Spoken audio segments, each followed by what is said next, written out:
Present. Buster Pankey, Present. Todd Holt, Present. Catherine Menefee, Present.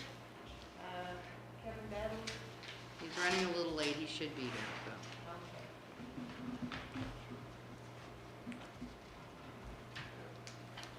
Okay, has everybody read the minutes? Mm-hmm. Everybody agree with the minutes? Yes. Yes. We'll get Move to approve the minutes. Second. all in favor?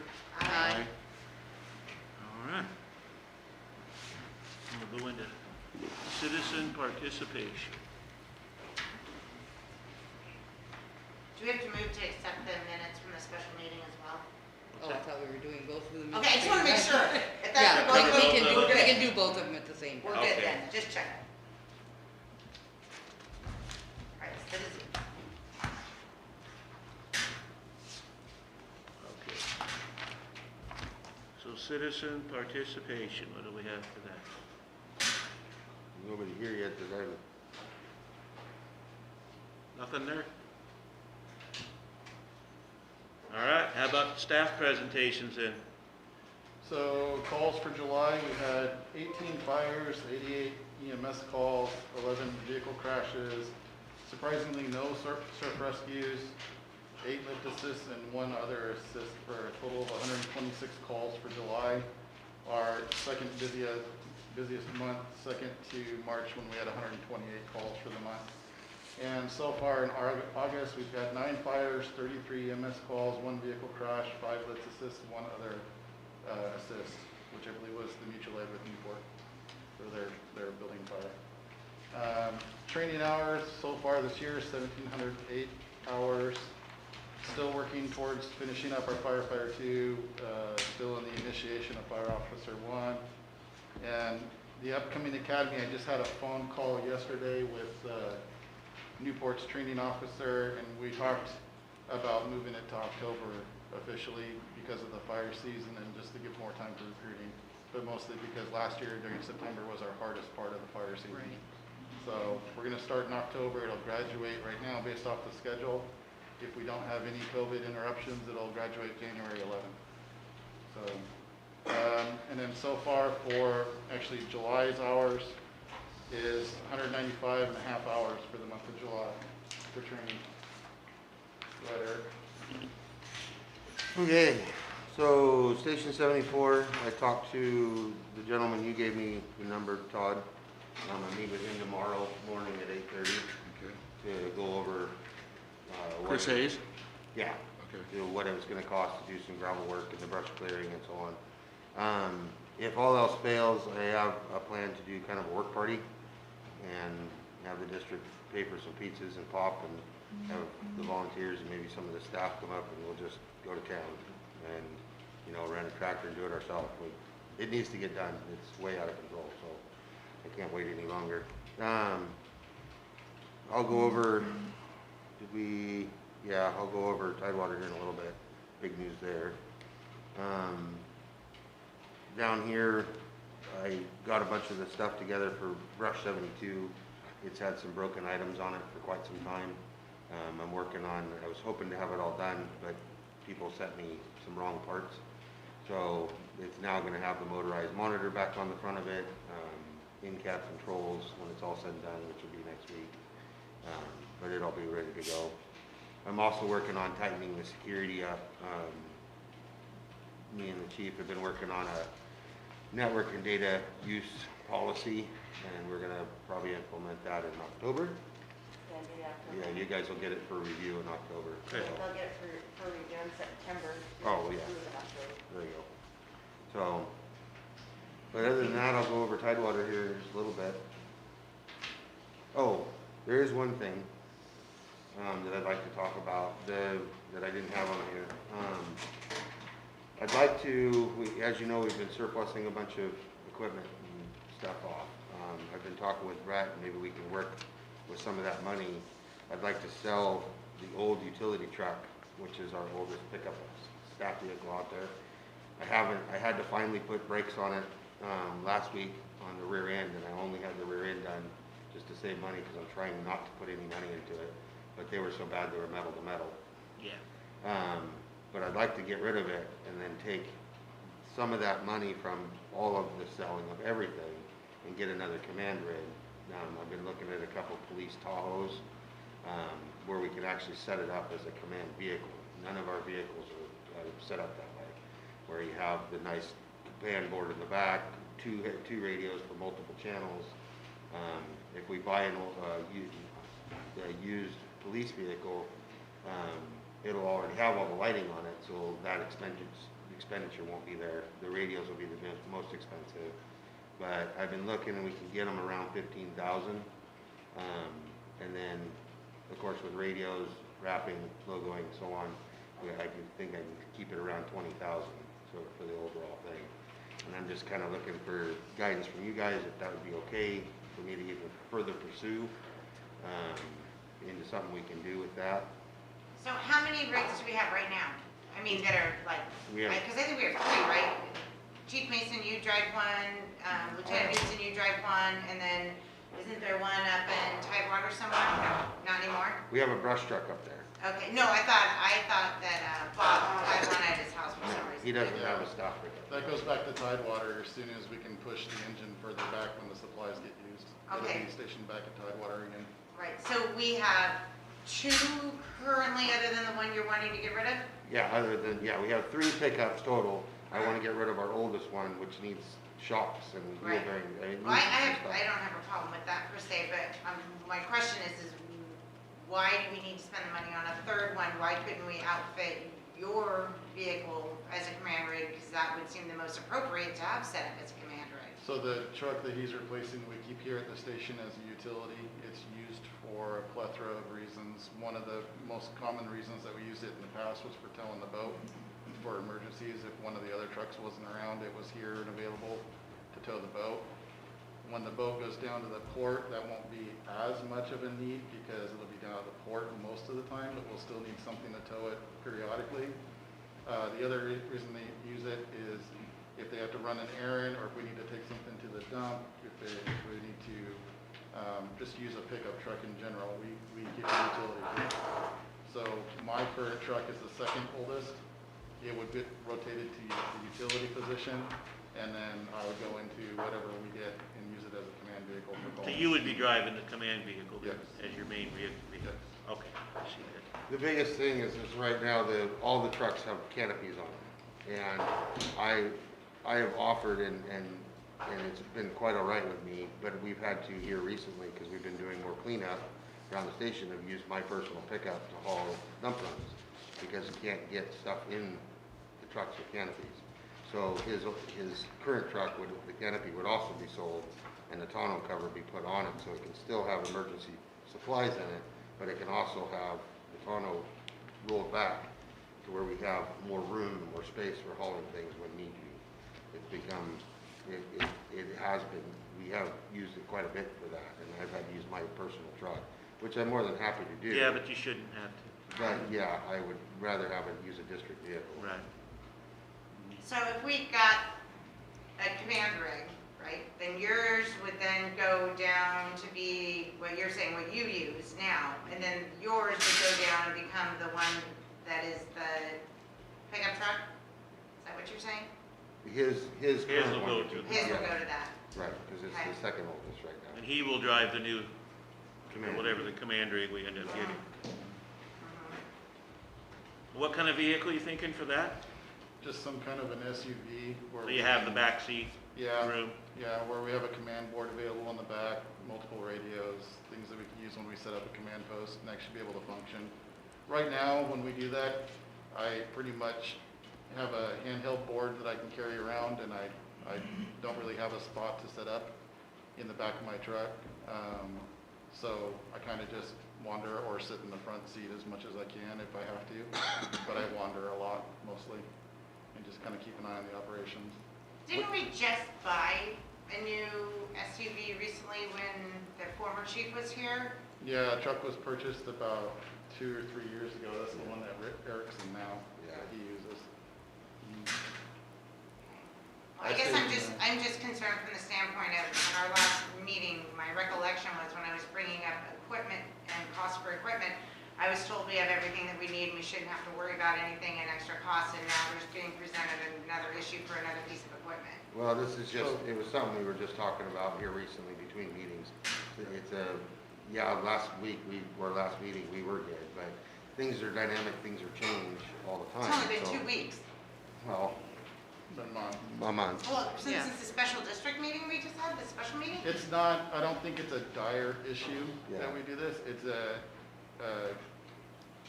an idea of what to do with all the surplus funds that we were able to collect that were not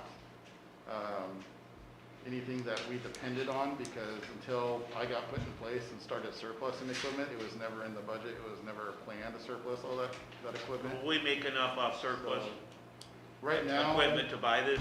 We're vehicle right truck? now sitting at, after, I'm hoping we'll get about 5,000 for that truck. We'll be over $20,000 in sold.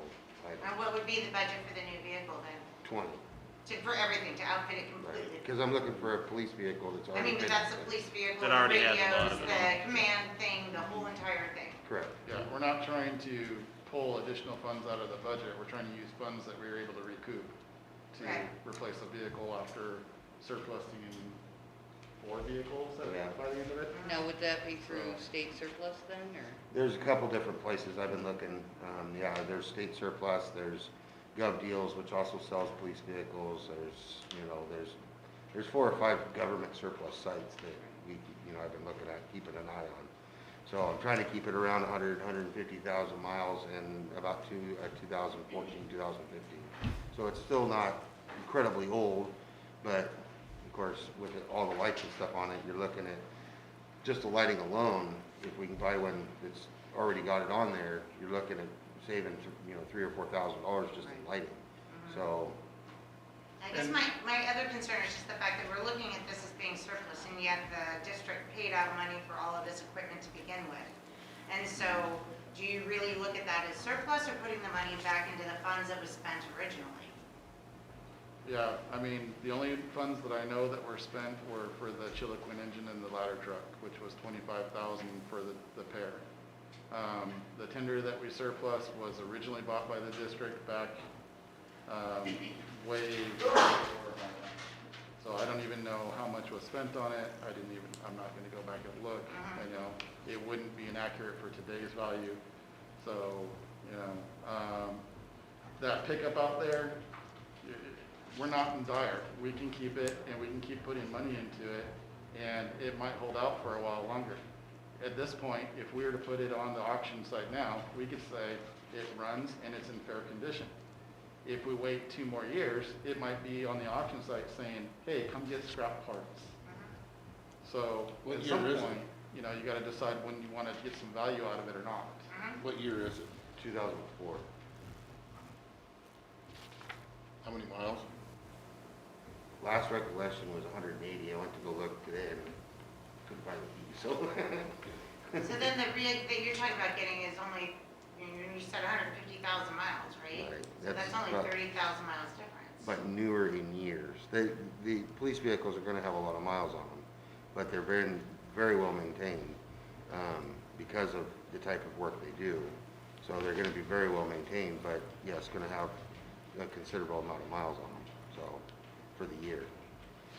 I think what Eric's asking for is whether or not you guys want him to look into it further or not. I don't think he's asking for you guys to Yeah, I'm pull not- the trigger on buying Oh, something. no, I just had questions to Yeah. answer, whether I decide to move forward on something like that. I just think that there was questions to be answered. Yeah, we feel that there's a need, especially with the boat having to be towed right now, to keep a truck here at all times.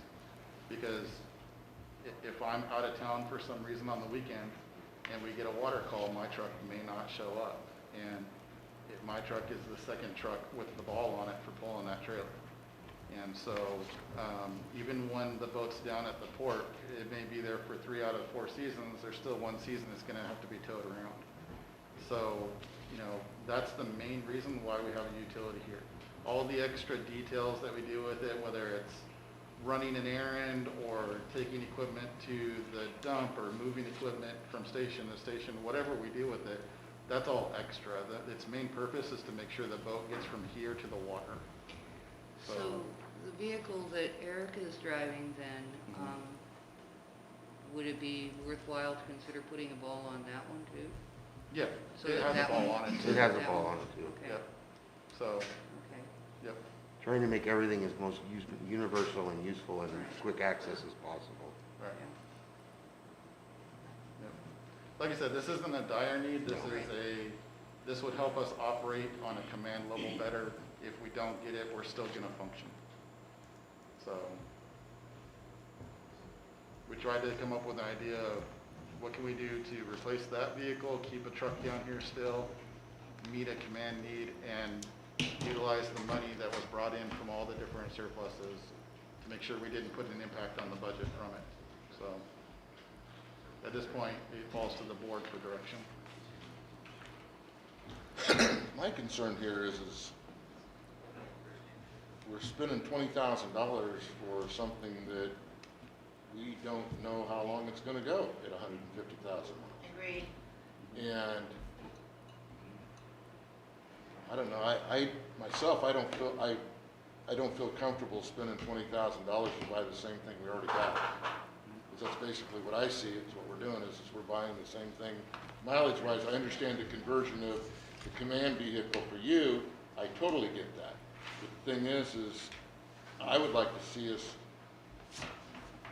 upgrade, I mean, anything that's got 150,000 miles on it, and it's had a cop behind the wheel, it's not only 150,000 miles, but it's probably 800,000 hours on it, where it's been sitting there idle.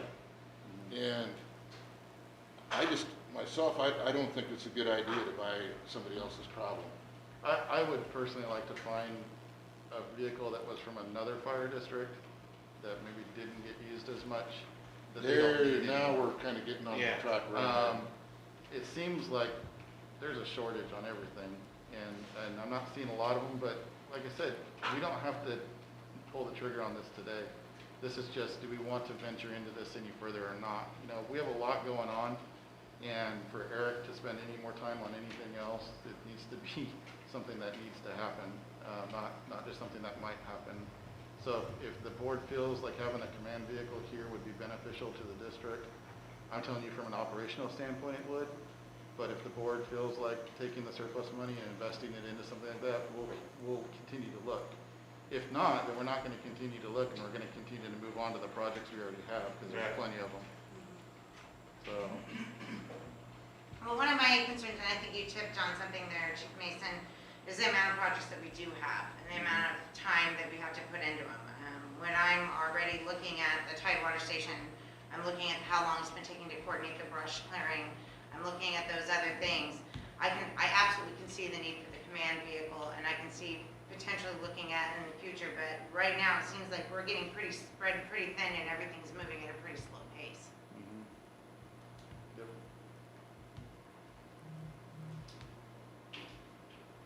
Yeah, I think I can see the need for the command vehicle, and I can see it maybe coming up a little further on, but I think right now, I think Catherine's right, let's focus on tasks at hand right at the moment. I think on down the road, I think this Yep. makes sense, and who knows, maybe the right vehicle will pop up along the way, you know. And then I'm always at that time, watching, we can so. look at it too, you know. Yeah, Yeah. if something pops up on our radar, we can always bring it back to you. Right, Absolutely. if something really good Yeah. pops up, 100,000 miles is a lot better than 150, Mhm. you know. And right now, the used car market is really expensive. Crazy. So, because of the new cars not being able to be finished and manufactured, Right. Ford just put their whole plant on shutdown, so. Right. I think, Used cars are really I crazy. think it's a valuable thing to think about, but I think right at the moment, let's just kind of let it ride. Don't spend a lot of time on it, but if the right vehicle pops up, let's readdress it. Okay. Agreed. Agreed. Okay. Yeah, okay. That was it for that then. So, on to admin, your turn. So, one of the things I watch when I'm doing stuff on the website is the, and I mistyped, it should say page visits, not visitors.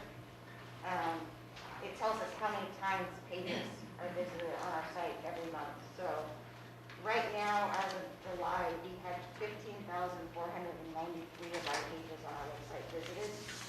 And it could be the same page, most likely it's the burn information page. That's a lot of the phone calls that we take. For August, as of today, the number on your page is the 13th, but as of today, we had 9,897 page visits on our site. So we are getting a lot of traffic to our website. People are liking it, finding it easy to navigate. If somebody calls and wants to know where they can find information, I'm able to point them right to it really easy, and they don't call back. So thought you guys might actually just like to hear that information. EF recovery. I know Kevin and Rita are familiar with it. I don't know if you guys are familiar with what it is. So EF recovery is similar to an insurance claim. So when we go on calls, car accidents, fires, things like that, if the people are from outside of the district, we can bill them Right. and recoup some of our costs. If they live inside of our district and they're negligent, we can bill them. So Chief Mason and I were working on setting that up, and then he kind of turned it over to me. And I've been working with EF Recovery to get our rates correct, because we were not billing enough. So we now have correct rates in there, and as of actually yesterday, we have billed $3,752.48. One call was $1,100 itself. And that's because a lady decided to crash a car and catch it on fire. Yeah. So it's a way we can actually bring in some extra Some revenue. Now, but basically, so their insurance company's probably who paid. Yes. Yeah. If they have no insurance, then it goes on them. They're personally responsible then. Yeah, so it's a great way to recoup some of our costs. One of the nice things is if any of our tools or equipment get damaged while on call, we can bill for it. Okay. And they've got they sent me kind of example rates that we can go off of. We found that most of those are actually pretty, with what we actually spend to buy that stuff. So we charge for any absorbent, we charge for foam. We charge just for the engine to show up, for a manned vehicle to show up, and then we're charging even for the personnel to show up. Just Central Coast personnel, we can't charge for steel rock, they have to do Right. that themselves. That's their own. Right. Right. We can charge for outside of our district, unless it kind of gets in a gray area there because we have the auto mutual aid calls. But we can still charge for anything that we use, such as absorbent or foam or things like that. So even the guys, anytime somebody goes on a call, they give me information, have a sheet they fill out, I go in. If we can't bill for it, EF Recovery is going to kick it back and say, we can't bill for that. Okay. So, If a bill accidentally goes out to one of our taxpayers that we didn't know that they were a taxpayer, we have the authority to go into the system and kick it out, Yeah. make Okay. sure that it doesn't go to one of our taxpayers. Okay. So the whole purpose of this is to make sure that our taxpayers aren't footing the bill for other people who aren't paying taxes for these services. Makes sense. and they watch too, because it actually will ask me, are they a resident? And if I say yes, they're gonna look, was it negligence? 'Cause Okay. If it was negligence, then they're gonna bill. Okay. If I don't put anything there, they're gonna kick it back and say, hey, you need to look at this Right. and stuff. Well, it's So something we gotta stay on top of for every incident. it's, they send me emails and stuff. I get notifications anytime if something needs more information, it sends me an email. But I'm in it at least once a week, and stuff, so, but we just got it kind of caught up from readjusting the rates and just finished. I've got, a couple more forms that I need the guys to fill out and so I can submit a couple more claims, but we're pretty much caught up right now Good. on that, so. And that's just since June. So, So the policy, you'll find it in the very back of your book. So if you want to just kind of go over that over the next month, I know Todd already told me I need to check some spelling and stuff like that, which I usually do before we come back to the next meeting. I go through it pretty thoroughly for spelling, punctuation, grammar. If you have any suggestions of any changes or anything like that, just send me an email, and then I kind of gather those, and then we can go over them at the next meeting and make changes, and then I actually adopt the policy. The one thing that I noticed in there, Wendy, on the performance reviews. There was one in there that said something about performance reviews will be done at least yearly and then as needed.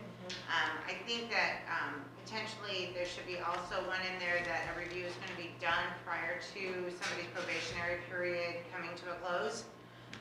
So that if there are any instances that need to be addressed or anything, or if the probationary period needs to be extended or any of those kinds of things, that we could be looking at that. So that actually falls under the. Does that fall in the year? Under the yearly, because Okay. the probationary period is a year. All right, and then what would you define as being as needed then? If there was a disciplinary action or something that we needed to do a follow-up to basically verify that the corrected behavior was changed, something along those lines. And does that spell that out in there that it says that? It's pretty vague. When you go through and you read it, you'll see it's pretty vague. That's what I thought. I just thought it might be good to have some indication of where that would be implied, put in place. Yeah, there's a whole section in that same policy on disciplinary action. I as did well. read it. Yeah. And so, yeah, so it covers quite a bit in there too. Okay, thank you. That was all I had, except Kevin, don't leave tonight without seeing maybe 2 more signatures from you. Cool. Just a quick question, did that policy, was it gone over the union contract as well? Because they should match. We They did, should- we did, The union contract, is pretty specific about, performance reviews. yeah, It should so match the union it contract. does not, yes, I did, yes. And I'll go back through it and double check and make sure I didn't miss anything on there. Union report? Okay, your professional firefighters from Central Coast and Steel Rock had the opportunity to have another success story through the IGA in our automatic mutual aid with Newport Fire. Last Thursday, we had the opportunity to go up and assist Newport Fire with a commercial fire that started as a car fire. And we thought it was pretty cool that you could get not just Steel Rock, but Central Coast, 2 departments for the price of one essentially to come up on mutual aid. So to have, it's just another way that the IGA is working in our favor, having more manpower ready and available right out the gate without having to make any stops or wait. So I thought that was notable. Also, I brought a guest tonight. This is Andy Parker. He's the president of Local 4619. He's here. If you guys have any questions for the union at all, we can kind of go through that. Anybody have any questions they wanted to ask the union? Well, I got some feedback from the Seal Rock Board that they were getting questioned about the jaws of life or extraction equipment or whatever we want to call it at the last meeting. And I thought we had already addressed that, what we were doing there, and I was just wondering why that was being brought up in Seal Rock. So the union sent a letter to the board at Seal Rock Yeah, requesting reconsideration of the decision to move the extrication equipment, which was placed on the first out engine. It was directed to put it on the third out engine. It does not go on calls, has been on 1 call in 90 days. And we thought, the union thought, that it would be more beneficial to the taxpayers of Steel Rock who purchased the equipment, as well as the taxpayers of Gulfport, everybody that we serve, if those extrication tools were available on the first out engine rather than an engine that didn't roll out the door. That's those new ones, right? The new battery It's the powered new ones. Okay. Homacho Just hydraulic for- tools. so they know. They're top of the line. They enable a quick deployment. So when we roll up on an accident scene that's going to require extrication, it could bring that tool to the car ready to cut in under 2 minutes without having any sort of accessories or anything to set up, no pump, no hoses, nothing like that to get tangled or unraveled or have to plug it in or, oh my gosh, it won't start, none of that. The hydraulic tools are there and ready to go in under 2 minutes. So because Steel Rock saw that the advantage to that, they purchased these tools and then they made the decision to put them on an engine that doesn't roll. The union felt that it was more beneficial that they be on a first out engine. So yes, we did send a letter to the board requesting them to reconsider that decision. Well, and we're getting it, their taxpayers paid for it. Therein lies the rift, you know. The thing that I have trouble with this issue is in the IGA, it states clearly that the two chiefs work out any issues or two members of the board. And the thing is the union stepping over their bounds and making suggestions of how the chief wants to operate is totally not accurate. He is the commander-in-chief of this district as far as operations. And I heard him sit right in that meeting and said, talk to the other chief, it's not a problem, we have 3 units. And the thing is am I missing anything?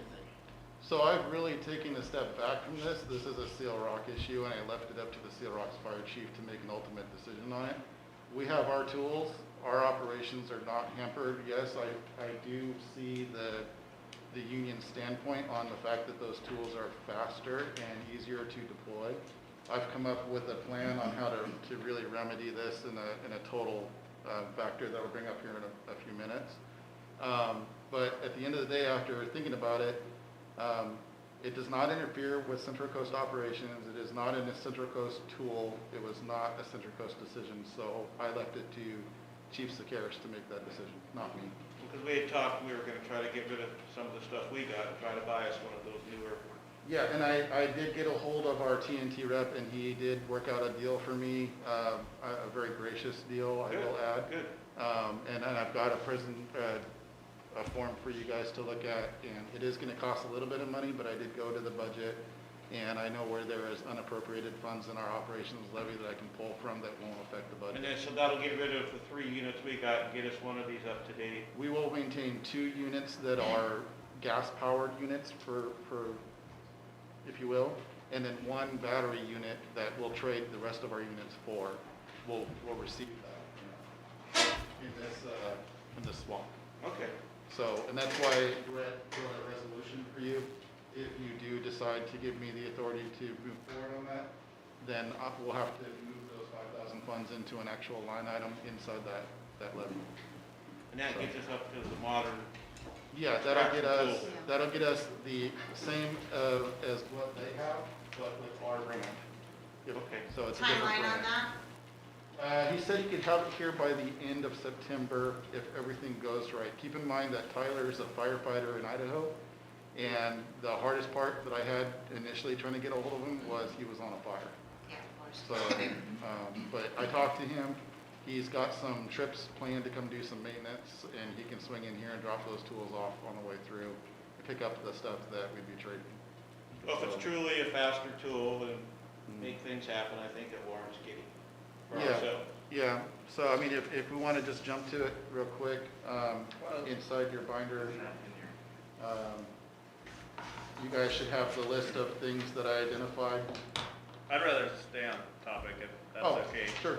Not to be a jerk, but I think if we could finish the union's report, I'd prefer that. Sure. Yeah, so that's really, It kind of responds, I know you guys, there seemed to be some concern on a response from the union.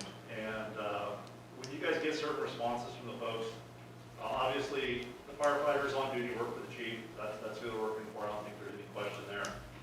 Off duty, these are folks that some work in the area or live in the area, obviously work here. The union is able to go and have a voice on concerns. And such things such as extrication tools, which allow us faster response. With the short-staffed crews you guys have here, this is something that will definitely be a benefit. But one of the things that has definitely been an issue over time is, and they're obviously seeing a lot with us with the neighbors, is when boards are getting involved into operations and telling the chief what they need to be doing, there seems to be that issue, and that was part of what came up in this. Is the board telling the chief this is what needs to be done, and instead of just letting the chief make the operational decisions. And that's where there was concern. The guys asked me about it, and I said, yeah, this is completely within your bounds and within, appropriate to voice your concerns in this kind of venue. Let the board know as the representative group, because our local represents Seal Rock and Walport and Newport. and let them know that this is an operational issue they see on a daily basis. Here's how it can best benefit the citizens we serve, and wanted to put their 2 cents in, because there is that point where the chief's not always allowed to just go and do their job and make the decision there, and they thought this would be a good avenue to express that.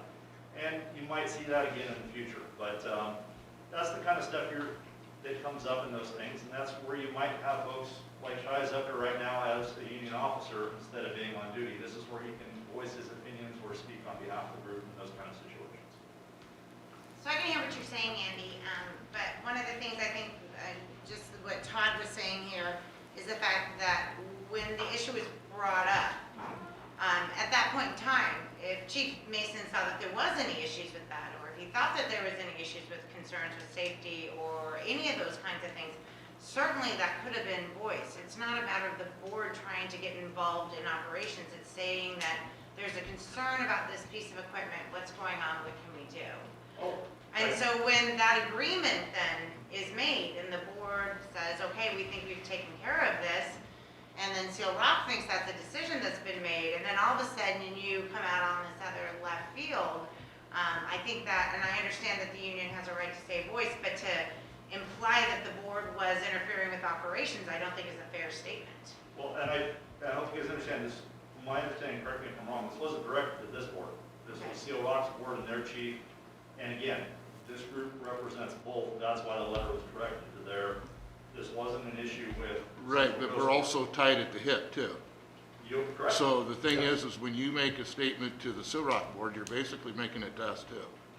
Because in the IGA, in the agreement that we currently have, that's where, and the thing is that's what my concern is he is the chief.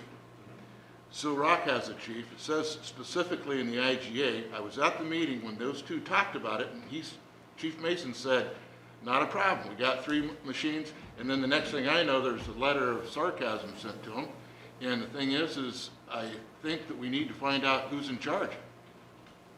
Okay. Well, and hopefully in this situation, that the chiefs are able to do that.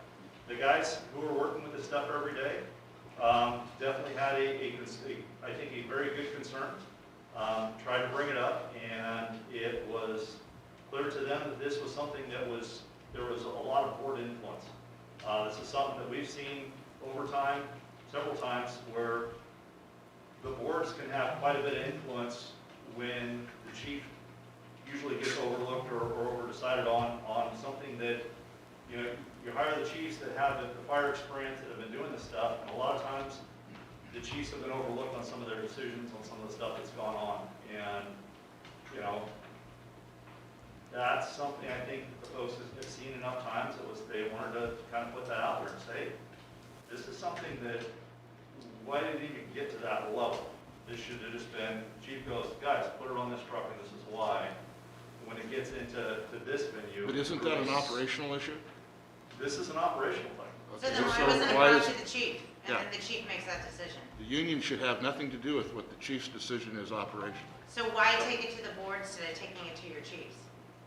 And correct me if I'm wrong on this, it sounded like this was at a board level decision on getting moved over there. It was, I clarified at the previous Steel Rock board meeting who made the decisions and the tools, and they told me point blank it was the board that made the decision. Okay, so that's the clarification. It was the board overstepping their, Right. So At I just our wanna be last clear. meeting, I left with the fact that we were gonna get rid of the ones we have and we were gonna obtain a new one. So I thought the one was gonna go back to Seal Rock and then we would be getting our own unit. And as Chief Mason said, those are good tools. They're gonna be a really good benefit to what you guys have. There's a lot, that would be a great purchase that would really serve your No, that's community. that's how I figured we were See, headed. my and then- concern is I'm not in opposition to you guys at all. But the thing is we need to establish who's running the ship. I don't think there's any question there. This is a point where the folks that have seen this several times with that particular board, they wanted to voice their concern to the board. They did. And there's been no qualms from the guys at all about who's in charge. Chief Mason and Chief Sakaris, period, they're fine with that.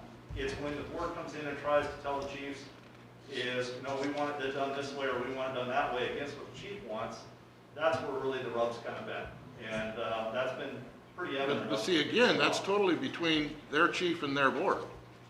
It might be, but that's where you're also gonna have the guys feel it down the line, and that's where they're gonna voice their opinion on it. So- And I realize that's something you might not be crazy about, but that's one of the things that, you know, that shows us, when the board is sitting there questioning the chief, that why are they being questioned? Is there some cause for that? And that doesn't give us a strong feeling toward how the board looks at the chief. We respect the chiefs, we look at them, that's our boss, that's who we work for. And when what they're doing is being questioned, really sends a bad message down the We line. didn't question the chief. We were all on the same So, agreement. so the confusion here is, and I was at their last board meeting last week. The union is their own group, and they represent all 3 fire districts, as well as the entire nation's worth of unions, because they go across the entire country. This is just one of many hundreds of locals. The board, at the meeting, when they were asked about the letter and whether they were going to have any reconsideration about the tools, told them point blank, we told them to move the tools. That's where the union is having their issues. This is not a Central Coast issue. This is not a Central Coast board issue. This is not a Central Coast fire chief decision. This is their tools paid by their money. Yes, we are in the IGA, and we do cooperate, we partner, we share. But at the end of the day, if Tom comes to me and says, Jamie, I'm not putting those tools on your engine, there's nothing I can say about it. They're his tools. Right. But that's not what's happening here. At the last meeting, the board came right out and said, we're telling you we're not putting those tools on the engine. And Tom was kind of just left completely in the blank. And I think that's where the union is getting involved, not at Central Coast, not at our decision making, not at anything with us, but with Steel Rock. And this is where, when I took the step back previously and said, these aren't my tools, I'm not gonna make a decision in this, I think that we need to not be a part of this. This needs to be handled between the union and Steel Rock's chief and the union and the board, if that's what their issue is. Can I ask a question, Chief Mason? So according to the IGA, my understanding is like Todd said, is that when there is a discrepancy or some sort of issue, initially the 2 chiefs meet. Yep. If it can't be reconciled through there, then it's brought up to both boards, right? And a member or representative. Subcommittee. An oversight committee made up of Right. 2 members of each board Right. with the fire chiefs. So if that in fact is the case, Mhm. right? If our firefighters brought that concern about that extrications tool and it being the benefit for our community and for the IGA all involved for it to be on the first out rig, and you and Sakaris have discussed this and agreed to it, and then brought that back to Steel Rock and they're still making that decision, wouldn't that therefore mean that we should have a meeting about that? We can, that is one way we can address it. If it was a decision that was just solely between Chief Sakaris and myself, that we could not land on an answer. Right, and I understand that now, and I my think- understanding is that it probably should have been that, but it hasn't Well, become that. It wasn't that, because I never stepped in and said I had a problem with it. Got it. So it never got to that level in the IGA side of it. Okay, This is and I'm paraphrasing if we will, this is where the union feels, and I will agree with Andy, because I've been in this county for a long time. Mhm. There have been issues, not only with that board, but other boards, where the boards come in and say, you will do this, and the fire chief feels compelled because he reports to the board as a whole entity, mhm. and so he feels like if he doesn't, he's gonna get in trouble or sent down the road or whatever. And so you end up getting, essentially, the board making operational decisions when they're not the credential holders Yeah. of what those decisions Okay, are I What we impacting. want to do. Yeah, no, I Very agree with presumptuous of that. the Seal Rock board to think that they know where the equipment should, I mean, as a board member, and I've been a board member for a while, I wouldn't have a clue about how to prioritize your equipment. That's your bailiwick, not mine. So I just, I I agree think with that, that. you know. I want to point out that I rationalize the thought process of, you know, you bought the tools and they should be riding on a truck that had a Steel Rock logo on it. However, the reality of the situation is that truck is not going to move. It's not gonna Right. go out. It is Right. not going to move. And I There understand are, Yeah. there are, and I'm sorry, there are no Steel Rock volunteers. There are no members to drive that truck at Steel Rock unless I send one of the Central Coast firefighters to specifically go get it on their behalf. And that coincidentally is the last time that truck moved is because I sent it to go get someone from Central Coast to go get it and bring it on scene so I could have another pump and more water. And that's the only reason it moved. Otherwise it won't move. So, I understand what you're saying. I so do too, I understand. the reality of the situation is that those are Steel Rock tools, and yes, they should be on a Steel Rock truck. However, the union standpoint is also true in the fact that Not the the Steel first Rock responder. public will never benefit from those tools because they will Because never they won't move. go out, yeah. Well, and also I if get you what look, you're saying. yeah, and also if you So- look at the IGA, we're sharing equipment, Mhm. we're sharing personnel, we're Yep. doing all this for the betterment of the community, and in Right. both communities, I see where that argument is valid. Yeah. Just I the do way it's all gone about, So- I think there may have been a better avenue. After seeing both sides of it, that's when I said, I have TNT tools. Cars will get cut apart by my crews when it needs to. Will it take a little bit longer? Yes, they are hydraulic tools that use a gas pump. It's a gas pump. Could it not start? Possibly. I'd have some choice words with my crews about why it wasn't checked out in the morning. Yeah, But there is a possibility that it might not start. So, yeah, those tools are a benefit, but our operations we're gonna carry on. So I step back, this is a Steel Rock issue, we should not be involved. Well, so Right. let's move it on. Yep. Let's get ourselves one of those as soon as we can. Yep, And then it'll be on the first respond vehicle again. yes, 'Cause the bottom line, that's where it should be. yep. Whether it's got a And- Seal Rock logo on it or a It's a Central bit of Coast a power logo on play, it. I understand it. But also, if we happen to be running in the Steel Rock engine as first out, because both of our first out engines are now down for whatever reason. Right. And we end up in engine 62, then those tools. Are there. Whatever the Yeah. best quality tools that are available to the taxpayers in the community that we serve are gonna be on that engine, regardless of who bought them, regardless of Well, whose yeah. stickers Yeah. on People you're rescuing aren't gonna care who paid for Right. it. Exactly, they're Yeah. not gonna look at what logo's on the truck, they're not No. gonna care what shirt you're wearing, as long as you're there to help. Well, I'd like to see us leave on and get one. And I agree with everything Chief Mason said there. That was where our issues were. It's not here. But this was the venue for our folks. This is why that comment was made. And this is the kind of things that, at times, the union is gonna step up and make their comment when they feel they need to put some input or have something out there. And usually, operationally is not where we really want to do that. We believe in our chiefs. We've got good chiefs. We like what's going on. It's just some rare odd things, and like he said, yeah, at times where the boards have stepped in the past in places they probably shouldn't have, and overridden the chief on whatever the decision happens to be. This time, the folks felt they needed to voice their concerns. Okay, so moving on, let's get one of those as soon as we can, I think. well, we can get to that matter on the next Yeah. thing, are we done with the It's union? on. Yeah, I just, like I said, I wanted to Okay. open it up to questions, because I knew that there were some questions coming about that. Okay, thank you. But other than that, no, we're very happy to be here and happy that we were able to get up and assist Newport in an extremely timely manner. That was really it, unless anybody has any other questions for the union.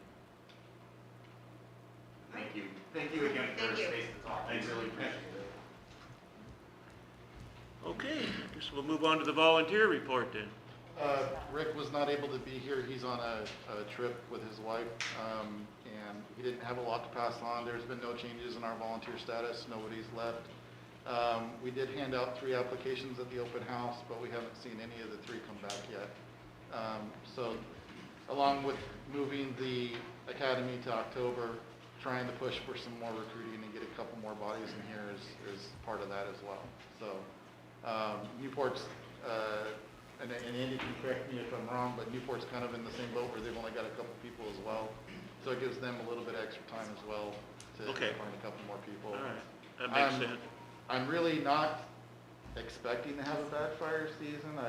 That may just be wishful thinking, honestly. But if we do, it's gonna probably happen in September, and so by not I having agree. the responsibility of the academy, it just keeps us focused on fire. Yeah, So, that makes sense. All right, well, then we're gonna move on to the finance report.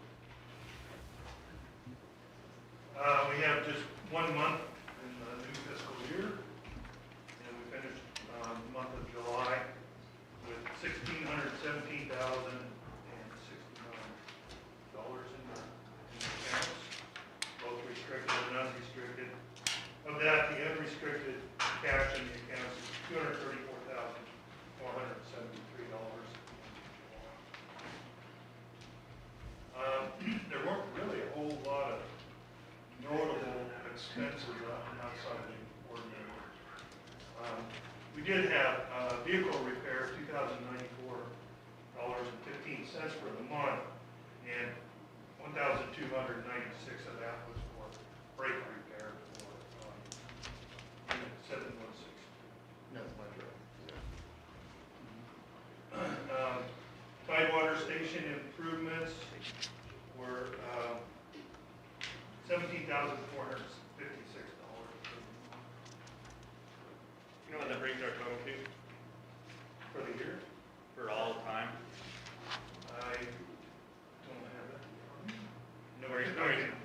Something to maybe bring to the next meeting, just to kind of keep a little tally. It's hard to keep a running tally. I guess, I in my can head. give you a number, but You don't have to rush it, no big deal. Couple more questions. Overtime is at 20% of our annual budget. Is there a reason why, if and or but of that? The overtime cost? Yeah, the overtime is pretty Uh, substantial compared to the budget. Yeah, we're seeing more overtime because the new hires that we had have completed their probation, so they're allowed to use their vacation now. Okay. And so they're starting to use their vacation time.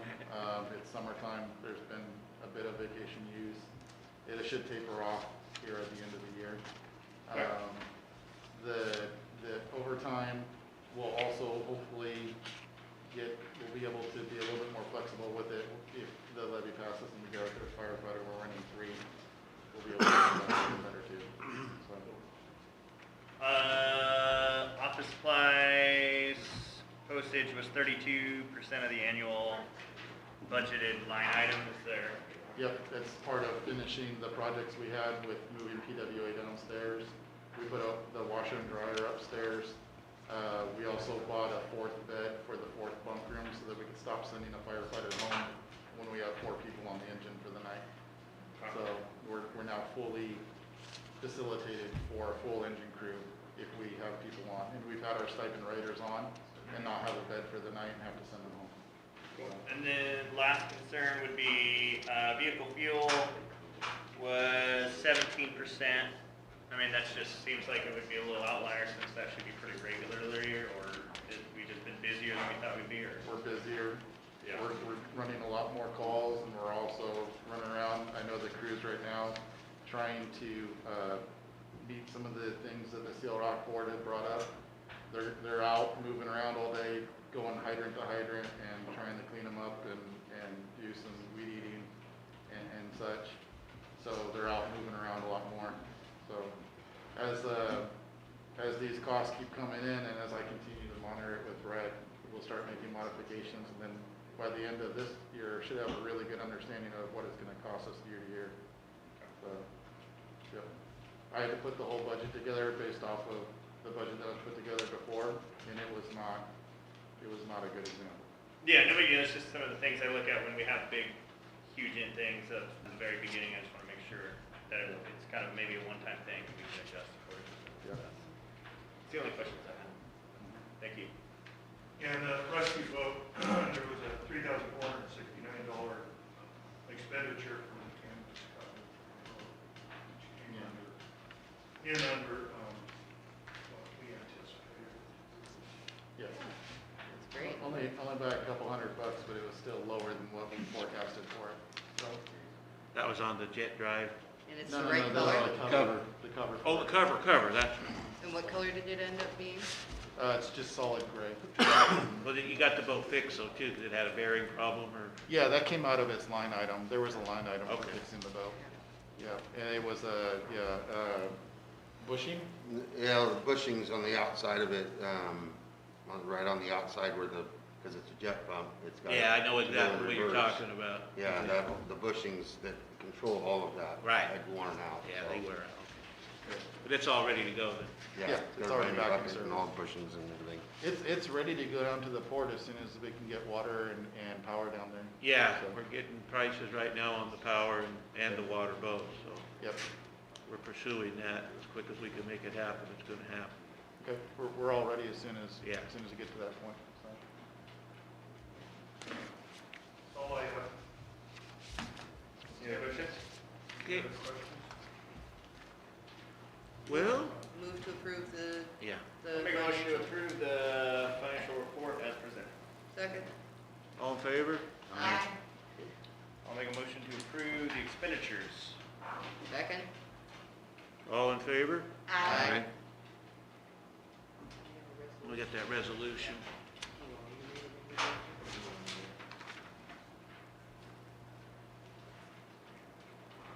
Everybody read the resolution? Mhm.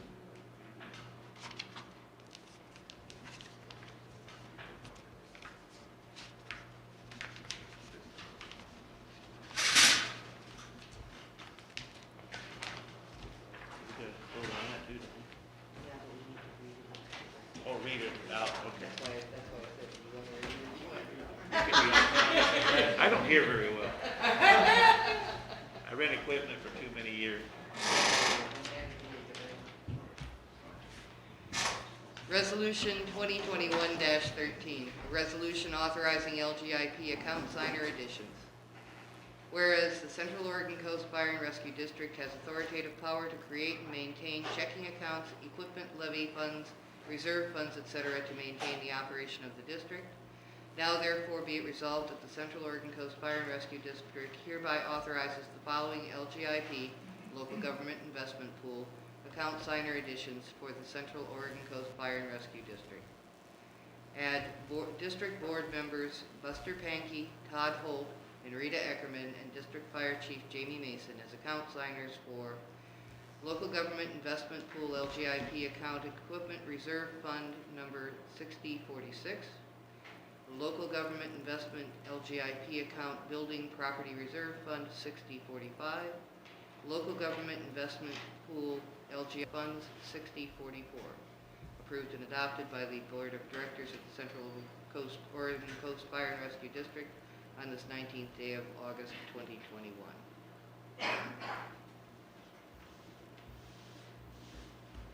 So is this like motion to approve it? Yep. Motion to approve. Second? All in favor? Aye. Okay, so be it. All right, so, moving on to Sign. correspondence. Do we have any correspondence? I don't have any. I got one, Cody Woods, one of our firefighters, has been hired by Portland Fire and Rescue. And so yesterday he submitted his 2 weeks notice to us. When he was interviewed and we did an internal hiring for that process, only one other person ran for that position, and that was John Townley, who is on the fire alarm call right now. So yesterday, after I got the notice from Cody Woods, I offered hiring for John Townley to fill that position. So Cody Woods' last shift with us will be August 28th. John Townley's first shift with us will be September 2nd. Okay. And so we will remain at 100% staffed with no interruption. Okay, So, good. Congrats to Cody, that's cool. yeah, big congrats. Cody kind of called me, kind of felt a little bad, and I was like, don't, this is a really big deal for your career. That's awesome. To be able to ride, I rode in a really big fire department, and to get that experience is irreplaceable, so. That's awesome. Good for him. Okay, now we can do our Tidewater update. So, the concrete pad got put in with all the conduit, plumbing, all that stuff, over the last month. There's, and I don't know if I've updated, I think Kevin and Rita know, but there'll be a pump up there that's gonna pump out of the creek. Right. into the tank. You told us Okay, about so that. all that plumbing's there now in place, along with some extra conduits and whatnot that need to be. The service was hooked up for the meter, our green tag, so now I'm waiting for CPI to call me and so we get actual power back out there. And it's kind of, the ball's in their court at this point, everything's been green tagged, we're signed off on the electrical permit to go forward, so. Quite a while ago, we talked about buying a Conex box, and me and Mason decided that we could probably repurpose the one out here. I called and checked for a new Conex box up there for a nice storage area up there, and they were running about $3,000 if we could get one, because he's having a hard time getting them. So by repurposing this one, it only cost us $351 to put that one up there, and that included bringing a crane in here, crane in the Load it out. and putting it in. So, and having Coast Equipment haul it up there for me, and he helped me get it all aligned and put in place. He was a real nice guy. So, and then now the sidings, I'm about 45% on the main body of the siding. All the trim work, Bob, one of our volunteers, has been doing all the batten board painting on it. So it'll be real easy. I'm going to spray the main body once all the main boards are up. It's hardy panel, so it's 4x10 sheets. Once that's up, it'll be all sprayed. I'll just spray it real quick. It takes a day. It'll take me longer to mask it off than it will to paint it. And then the actual individual boards will go up really fast. So I have been, this week's been an exception. Brush took me a little longer this week, but I've been trying to focus to where Wednesday, Thursday, and Fridays I'm at Tidewater, so that the siding, I can concentrate on getting that siding done and getting it dried in, getting the electrical finished. Joe, with All Electric, is the one who was able to get the bid for that. So he's been working on electric, great guy to work with. So he's now got our switch, our main breaker in, and the start of the panel, and then we've got a spot where when the generator comes, because that's on back order due to COVID, which hopefully will be here in November, he'll be able to just basically connect it in. We're kind of making pre-plans, so it's not a Well, lengthy contrary to process. popular demand, we're running against the clock, because you do realize that Labor Day weekend can be the beginning of the rainy season. Yeah. Yeah, I am, but like I said, I'm, this week being the exception because of the brush cut, and some part misorders, but I am focusing on Wednesdays, Thursdays, and Fridays being up there. What was done so far, the 45% of the main hardy panel, I actually only did in 2.5 days. Wasn't that done prior? The hardy panel? Yeah, No. because I thought that there was just- siding done on one side and the other, and then the side that was facing west didn't have anything on it. I had tar paper on one side, but Right. no siding. Now the actual hardy panels on the back and the one window side.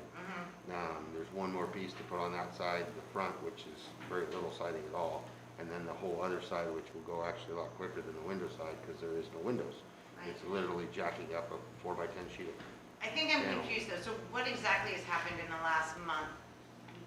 In the last month at the Tidewater station, exactly? The hardy panel's gone up, the electrical work's gone in, the pavement, or the 24x36 inch, 36 slab for the propane and all the conduit for all that's gone in.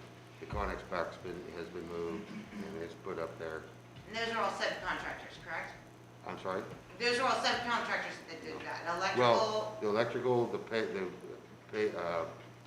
pavement, the cement slab, that was all the conduit and water lines I did.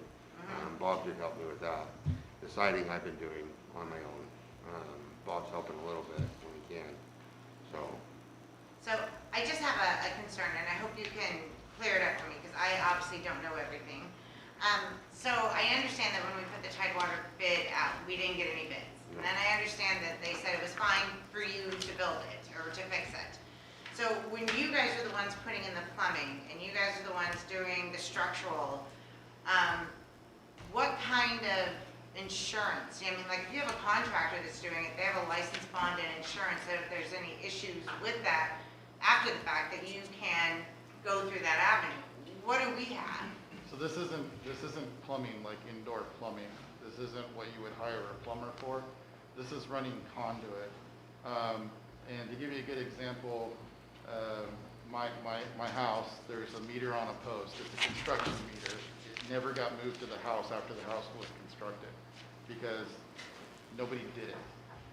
So when I called the power company, they said, okay, you dig your own trench, you put your conduit in, you get an electrician out to put the meter on the house, and then we'll run the line for you. We're essentially doing the exact same thing.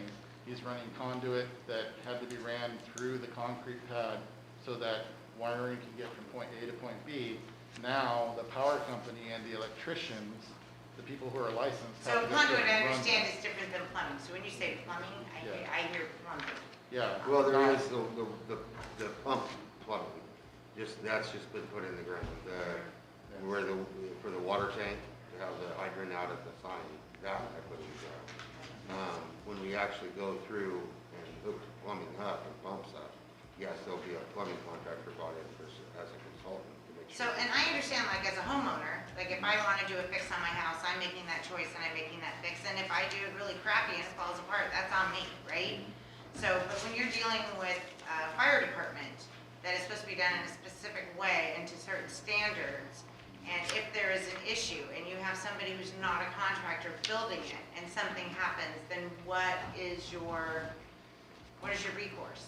So if we put the piping in would be the proper word for it, not so much plumbing. Plumbing refers to like indoor plumbing and running through walls and things. This is the piping to run water from the back tank out to the front so we could fill fire trucks up with. I'm talking about everything. I'm talking about this, I'm talking about the trusses, I'm talking about the support beams, I'm talking about all of it. So the trusses we did on bid, they brought the trusses for us completed. All we had to do was help them tack it in place. The electrician was on bid, he's doing the licensed electrician job. The only thing that we are doing that we didn't get bids for was, we didn't get a bid for the roof. So originally our plan was to do the roof ourselves, and then we ended up hiring somebody to do the I roof remember that. That anyway, was to great. make sure that it was done right anyway. The only other thing that we've been doing that was under an original bid that we didn't get any contractor to do was basically just what he's doing now, the siding, the building of the walls, the things that are already up in place. We brought people from McKinsey because I wanted to have the Tidewater station seismic as well. We brought them in, and the people who came in and looked at the building, their first thought was, this is over-engineered. There might not be enough here to do a grant on it because it's already got too much to it. So, I guess at this point, the choice is would you rather the building fall down on the fire trucks, which it almost did, Right, no, I don't. or would you rather that with the help of the people who did pick up our bids and the people who have to be licensed to do certain jobs, doing those jobs, that we put forth an effort to make sure that there's No, a fire absolutely, I station? just want to make sure that I have And an it's my, understanding of and it. it's my understanding that we checked with our insurance We did. to ensure that we were covered We because even, Eric is an employee. we Okay. even had a state, what was he, BBC? He is the CCB enforcement officer, CCB? Scott Mhm. White. And he checked up on us and he said, you guys are good. Yeah. And that's all information I wouldn't have privy to, so I appreciate that. Yep. We filed our permits, we checked our Ps and Qs. I'm not a person who does not check the boxes to make sure that we're doing it right, Thank you. so. So other than that, Tidewater that's the local Tidewater update. Next month I hope to have, I know you live out there, hopefully when you drive by, you'll see a red and black station real soon, so. That'd be nice. Good. Well, looks like we're gonna hear from the McKinsey group. Yep, so we'll move our chairs out of the way and let us know if there's something blocking the view after that. And then this is Jeff with McKinsey. I'll let him Hello. kind of go through the introductions of his team. It's part of his presentation. Kind of two parts to update you on where they're at now and then also kind of fill you in on where they came from in the process as well. So with that being said, Jeff, I'll turn it over to you. I'm going to turn the lights down so you guys can see the screen better too. So, Jeff Humphreys, I'm the guy on the left here, and I think I came in June last year and spoke with the board, and several things have transpired since then, so this is a little bit of an update. I also wanted to share with you the rest of the team that's working on this. So we've got Kathy Bowman as the project manager, and Reagan Archer, who's our architect, and then the first scope of work, sorry, I have to have a microphone. The first scope of work included the seismic assessment for this structure, and that was performed by David Linton, who is a licensed structural engineer with McKinsey. So that's your team. And then just as a reminder, I lead our team that specializes in police and fire facilities, and so I have a couple of beauty shots of some after projects that were completed. This page here, these are all new construction projects. So we're a regional firm. Our main office is in Portland, which is where I work out of. Actually, the whole team that's working with you works out of. But we do projects in Washington as well. So those are a few of the projects that we did. And these are some of the remodel projects that we did. So we got Depot Bay and a few different projects that we've done for North Lincoln. We did 2 seismic upgrades and remodels for them, as well as their DeLake station, and then Siletz, and then Sandy Fire. But talking about your guys' project, I'm going to give you a rundown of it. We came in after the seismic assessment and started to look at it from an architectural standpoint. So this is the existing plan. And there have been some changes that have been made since this was originally done. So some of this is old information, but you can see the Apparatus Bay in the brown, the public areas are in green, and then the rest of the station there in the blue color. So when we go through, we're looking at things that are not in compliance. So one of the things that we're looking at is accessibility, systems, materials that are at the end of their useful life, energy code compliance, all the different things. So the next couple of pages here are related to some of the issues that we found associated with the project. So you can see the restrooms there. They don't meet current ADA standards. You do see the grab bars in there, but standards change with time, and so they're no longer in compliance. I think on the outside, we're trying to just capture this is what the building looks like, but in reality, the entrance is also not compliant with ADA requirements either. There's not a stairwell, there's not an elevator to get up to the second floor, so that's another ADA issue there. And I know you guys have just gone through some efforts associated with the bunk rooms, but the bunk rooms do not meet building code. You have to have a secondary means of egress. And then there are standards that the NFPA puts forward for natural light and ventilation. So it's great that you have staff that can actually respond to the calls, but currently operating out of non-compliant rooms. Wasn't this building built in compliance when it was built? It probably was, yeah. So building code, the cycle is every 4 years. So the structure is a fairly old structure, so it's been through several building code. In fact, I think when this building was built, ADA did not exist. So that's a new standard that was implemented. So here are a few other spaces. One of the things that we found, just as a kind of a re-highlight, is the Apparatus Bay is the one of the worst performing or least compliant elements. So I think you've done some repairs on the outside face of the Apparatus Bay, but when we had done this assessment, it had experienced damage between the legs that support the overhead doors. Ultimately, the Apparatus Bay doesn't meet your requirements for your apparatus. It doesn't meet the NFPA requirements associated with the space requirements around the rigs themselves. From a structural standpoint, the legs are too small to be able to support the building. And even if the space was adequate in size, those legs would have to grow to be able to resist the forces associated with it. Right now, that looks like that's in the neighborhood of, I'm going to say 12 to 16 inches, and most facilities, in order to be able to get those legs to actually support the doors, are more like in the 3-foot range, just as a thing. Turnout gear, so neatly stowed in gear grid, but not protected from UV exposure, not protected from contaminants inside the apparatus bay themselves. So in the apparatus bay, you can see the tight quarters in between the edge of the apparatus and the equipment and the sidewall there.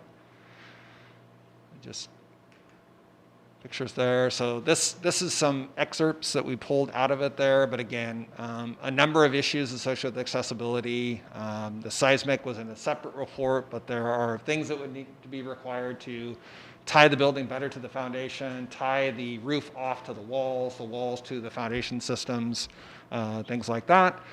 And in that seismic assessment, those are things that can be done largely in this portion of the building and not in the apparatus bay. I talked about a few of the different NFPA standards. There's a few more listed here. So fire sprinklers, not in compliance. Alerting system, not in compliance. We talked a little bit about PPE. This NFPA 1581 talks about cleaning area for PPE and decon. We did talk about the sleeping areas, and we talked about the turnout gear, which is the NFPA 1851. So that's that. So really, the next steps associated with this building, this project, really is to kind of develop concept plans of what could be possible, and then beyond the plans, and start to look at, well, what does that mean from a massing standpoint? Because again, the apparatus bay is going to have to be rebuilt. The program requirements are extensive enough that you'll have to increase the size of the station to be able to accommodate the different elements that are needed from an operational standpoint for long-term needs. And that also have an impact on the site plan, so there's that. With that information, then we'll be able to put together really good cost information for you. Premature to be able to talk about that now, but that would be a next piece. And then the next one says bond campaign, but really it's a funding source for said works. So I think that that's an overview of the work that we've completed to date on this station, and really I wanted to make myself available for any questions that you had related to this, or anything else I would be able to share with you.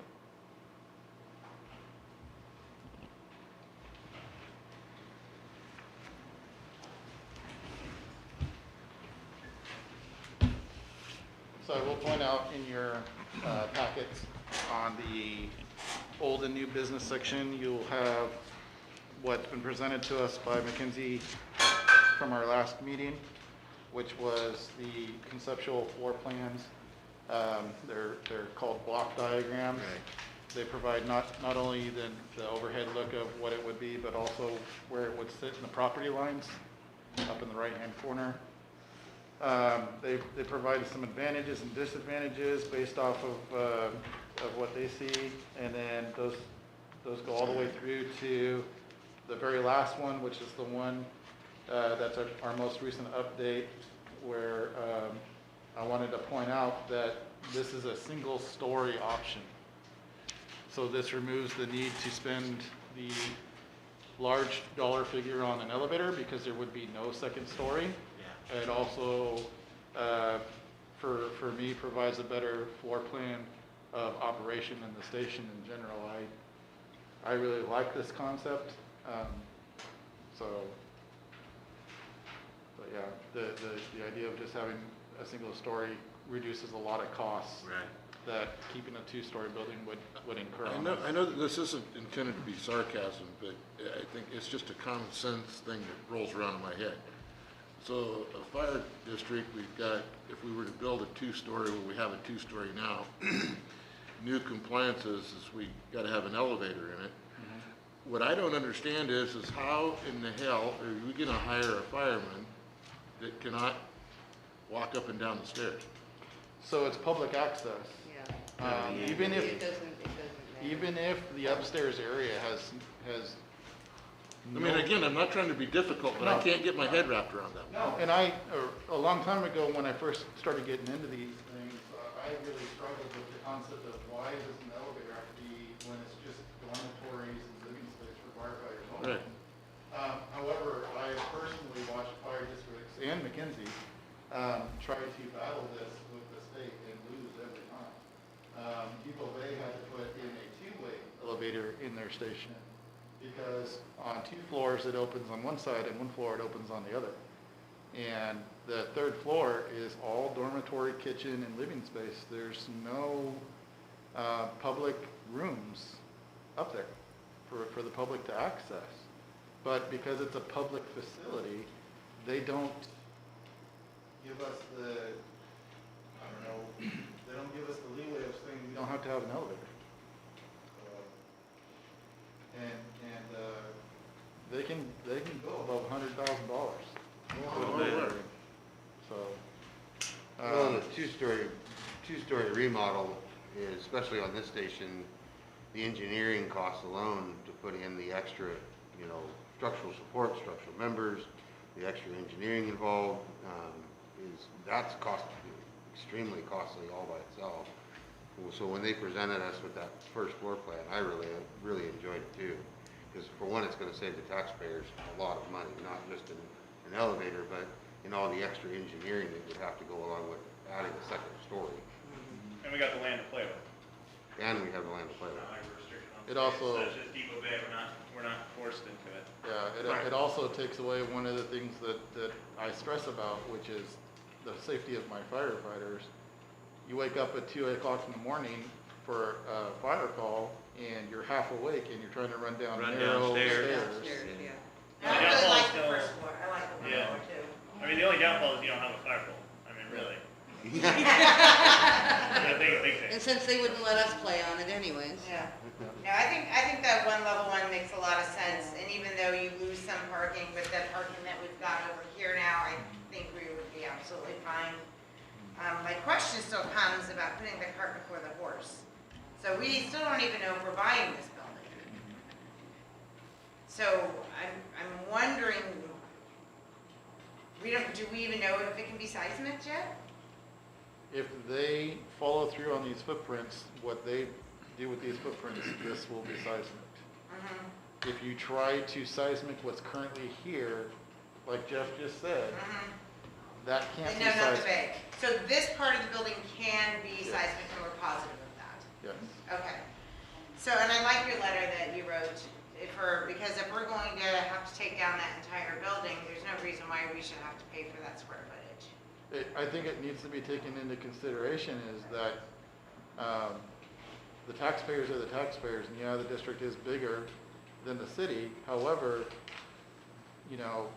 if the building's gonna be removed, that burden's gonna be on the taxpayers. Because whether it's coming from the city side or the fire district side, it's all tax dollars at the end of the day. So, Novel concept. so if we're paying for a building that we're gonna just demolish, then we might as well take every single one of those dollars and staple it to the walls before we demolish it, because that's Exactly my exactly what point. we're doing. Yeah, exactly. So, there needs to be some consideration there, Not that, to mention the burden of demolishing the building then on top, Yeah. so, yeah, I agree with that, so I And appreciate this. I think that the work that McKinsey's done to identify the sheer walls, the footings that are not appropriate for the walls, to say, well, somebody else will just come in and take the building. No, you can't do anything with that building over there. It violates code. Mhm. So whoever takes it over is gonna do the same thing we are to try to make it safe to put the public inside the building somehow. They're gonna have to, whoever goes in there, if it's public access, they're gonna have to Right. do all that.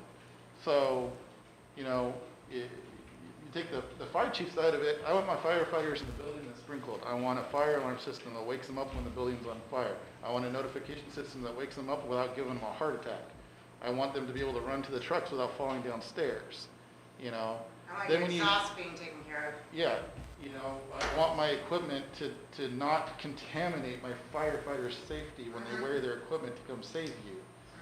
So those are the fire chief concerns with it. Now you bring in engineers and architects and they say, hey, when this thing shakes at a level 4, the whole building's probably gonna come down because it's not tied to the foundation, the roof's not tied to the walls, and everything's not, hell, one truck pulls out with a door open and it pulls half of the front of the building in 4. Yeah. you know? Shouldn't But I have thought done we were either. told this Come building's on. worth 1.1 million. Let's all accept the fact that in 1980, the standards and things were much different. Oh, well, big And time. this was built to those standards.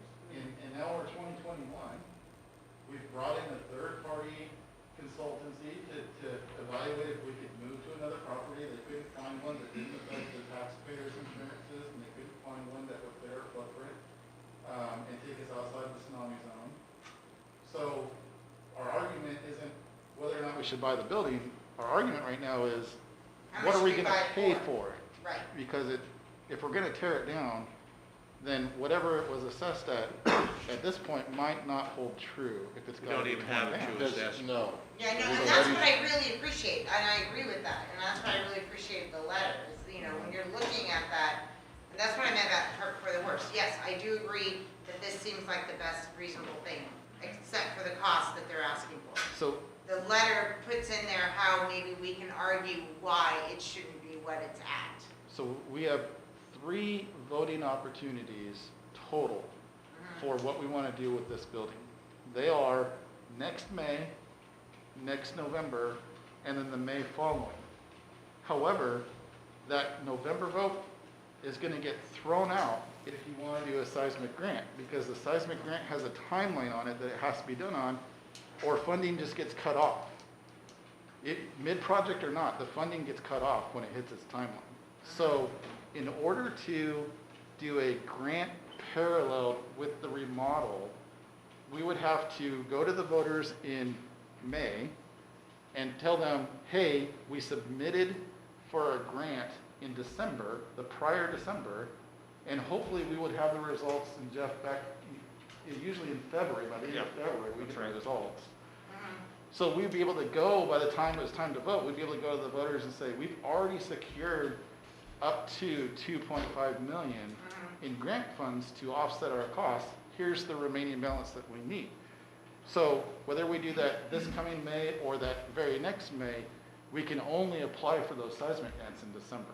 And that's why we brought McKinsey in, because they need about 6 months lead time to gather all their information so they can write that grant on our behalf as part of the evaluation. So they're submitting the grant for us because they know how to speak what those grant reviewers Oh, for sure. are gonna look for. No, that's great. Instead of a fire chief saying, wall doesn't work, you know? No, I think all of that is great, it's a matter of not whether the city's gonna move. Yeah. That's So- really What's what's the That's- next step in buying this building? Where are we at? yeah. We need to get a settlement on what's gonna get paid for this building for whatever amount that is. And I know that you guys have your subcommittee and you're meeting with the attorney, and that's why I got that letter to you from McKinsey, thank you, Jeff, so that you could pass that on to them. But I think it needs to be understood that there's a timeline here. There was a timeline before you guys came on the board. And so if we're gonna try to push to apply for the grant this December and then do a vote in May, we have to have everything that McKinsey needs by December, and we have to show that we would have ownership of the building by May. If we say we're gonna push the vote to that very next May, then McKinsey needs to have everything they need for the following December, and so on and so forth. I know, I understand that completely. We just, So- again, need to figure out what we can buy the building for and what Yeah. they'll agree to. That's That's really the next step. that is the next step, is to land somewhere in that issue. So until that's done, you really can't put a date out there. No, I mean, we can't even go to the voters and tell them this is how much it's gonna cost until that's completed. Yep, I agree. So, So where are you guys at with meetings and ideas and folk and stuff? Well, I Pastor? think we should have all of our gatherings by next meeting. Okay, And as far as my opinion, we already found out from the McKinsey Group how much value we have in our not much. main part of our station, which is basically zero. This whole place is 100% liability. So the thing is I think as we're moving on here, I think the city's gonna have to say, well, how can we justify trying to sell it to us for 1.1 million? I don't think so. I think probably our next step is we're gonna have to have an appraisal done on this building by an outside firm. And only on the square footage that we would be using. Correct. Mhm. Because the thing is we obviously know that our bays are junk, Mhm. because this is the newer part of the building, not this one, I guess from here over. Yeah, Yeah, from here in the L shape Right. here. that's the newer section of the old city hall. And the thing is the new city hall was granted to them. I think that's probably where we need to lead to and follow with this, because it's the same taxpayers paying for that or paying for this. Excluding the district, we've got the Alsea River to pay for it, or help pay for it. But again, I think there's gonna have to be some cold hard facts with the city, and I have a feeling they're not gonna get what they want. We can't afford it, not to buy a junk building. I mean, how do you go to the taxpayers and say, hey, we need $1.1 million from you to buy this building that we gotta tear 2/3 of it down? That's ludicrous. Because the city's done no maintenance on this thing. Or if anything, minimal. So then, as far as the timeline, we think, are we gonna even be in the ballpark of looking at December? Would be my question. I mean, at this point, we got till next meeting, right? Which would be September, and then we would have maybe your guys' findings. I don't see how we can have anything put together by this December. And then October, by October meeting, we would maybe meet with the city and have an agreement. I mean, can we get an appraisal ordered now? I mean, is that It ain't something gonna we work. can agree to do at this point, is order an appraisal? I don't see how we've got enough time frame to get an appraiser in here, and because most of them are months out. We could normally get a commercial appraiser in 3 weeks, but it's gonna cost, I mean, when we order a commercial appraisal, it's gonna cost us $3,500. That's cheap. Yeah, I mean, it's not bad, but those are the prices I've been seeing on commercial appraisals, so. I mean, Wasn't there something about the timing for voting for bonds and levies and stuff, when we discussed that, why we were shooting for this December, because a lot of in the future, the When I bonds and. wrote the first 5 years of the 20-year plan that I've been, writing, we were securing the firefighters, levy, which was secured. There was putting together and securing to get capital equipment in the building. And then there was a nay vote in there for consideration of the consolidation. However, the two May votes that I just outlined, that second May vote was the consolidation consideration. And so, if we wait and we do a vote that second May, we won't be able to do a consolidation vote until after we re-secure the firefighter levy again. And I'm not saying that that's a bad thing.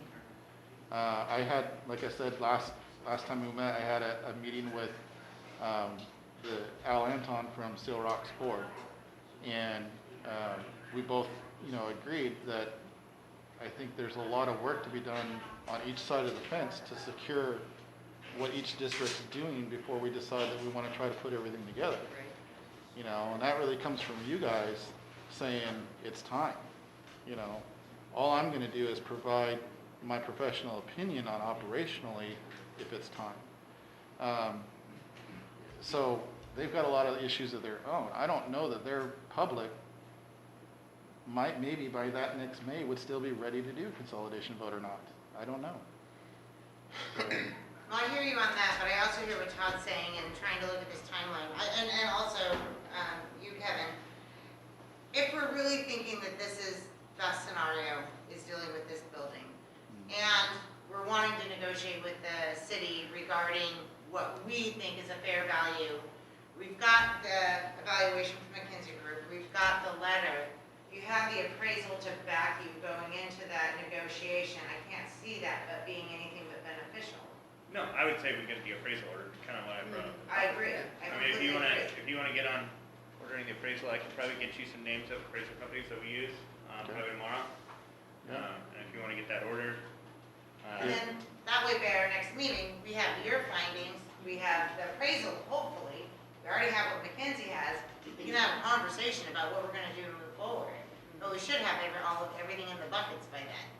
So I would agree with getting the appraisal. So I guess at that point, then my request would be to, if you're thinking 3,500, then I would like the board to do a motion and vote to allow me to spend up to 4,000 Yeah. to contact and hire an appraiser and get them in here for a commercial appraiser based off of recommendations that come from Kevin. We gotta get a real appraiser. I mean, really quick, is that what I mean, I don't know, I've never had an appraisal done on a fire station, so is that Does probably that what seem we like should the look next step? for?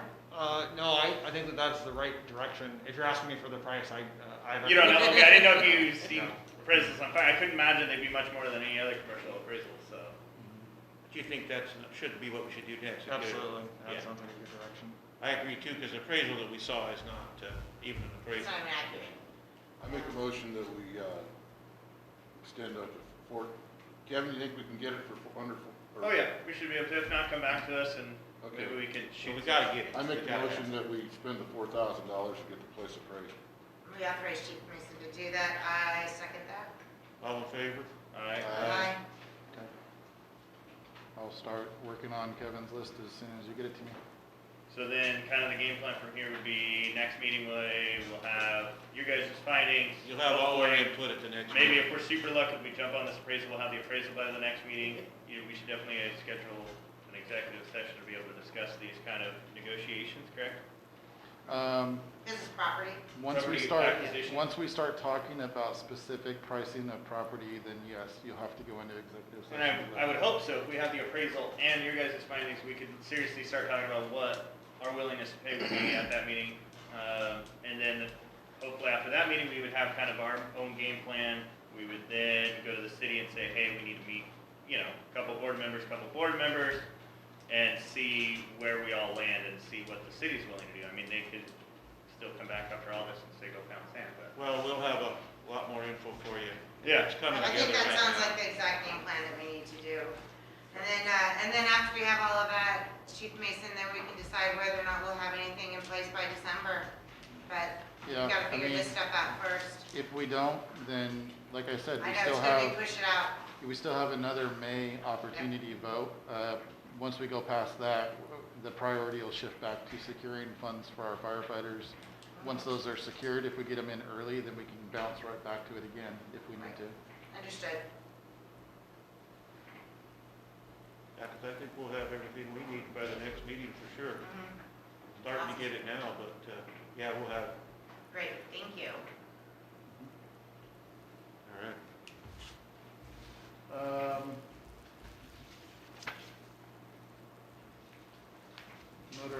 Notice of measure elections. So in your pamphlets in the orange section behind the McKinsey stuff, you have a copy of the notice of measure election. This has already been sent off to the elections office. That was the notice that required us to do a special meeting because the due date was before this meeting. The explanatory statement and the SEL 803 form are not due till September 2nd. So if you guys want to read over those and just email me any comments, questions, concerns before the 2nd, I can address those and make modifications to this before I send it up to the elections office. Once these go in on September 2nd, the district's portion of the election has been met, and the only other date for turning in anything are the for and against arguments in the pamphlet after that. So we will be on the ballot. And just as clarification, board members are not allowed to turn in for or against statements, correct? Let me call Dana and double check. I don't want to say yes or no without knowing for sure. But I know for sure that the union can. I know for sure that the public obviously can. I don't know as board members. I know for sure I can't. I can't even in civilian clothes go up and talk to somebody in a persuasive manner where I'm asking them to vote yes or no. All I can do is answer their questions in a very factual manner. And I don't think Yeah. that, and I don't think individual board members can. I didn't think so, yeah, I don't think so either. I didn't think we could seriously campaign for or against it, my understanding is kind of what it runs. Uniform on-duty firefighter. Yeah, Right. any representative of the district, Right. basically, right, like at that. I believe you can't, but if you want me to, I'll call Dana and ask him. I have no problem with it. No, I'm pretty sure that's it, I don't know, Yeah. I mean, if you guys find out any different, let me know, but. Yeah. So the elite extrication equipment is the next page there with a copy of the budget that I did for the operations levy. So basically I contacted Tyler with elite extrication. He's our TNT rep. What you see is at the top the demo set for ESLC 29D and 28D. That is the battery operated cutter and spreaders. He's also going to include the 8 batteries that comes with it, the battery and charging bank, and a Sawzall that he has that matches those batteries as well as part of that trade-in. He's willing to trade it for the equipment that's listed here, starting with the 10,500 PSI pump, all the way down to the 3 hoses for the cutters and spreaders.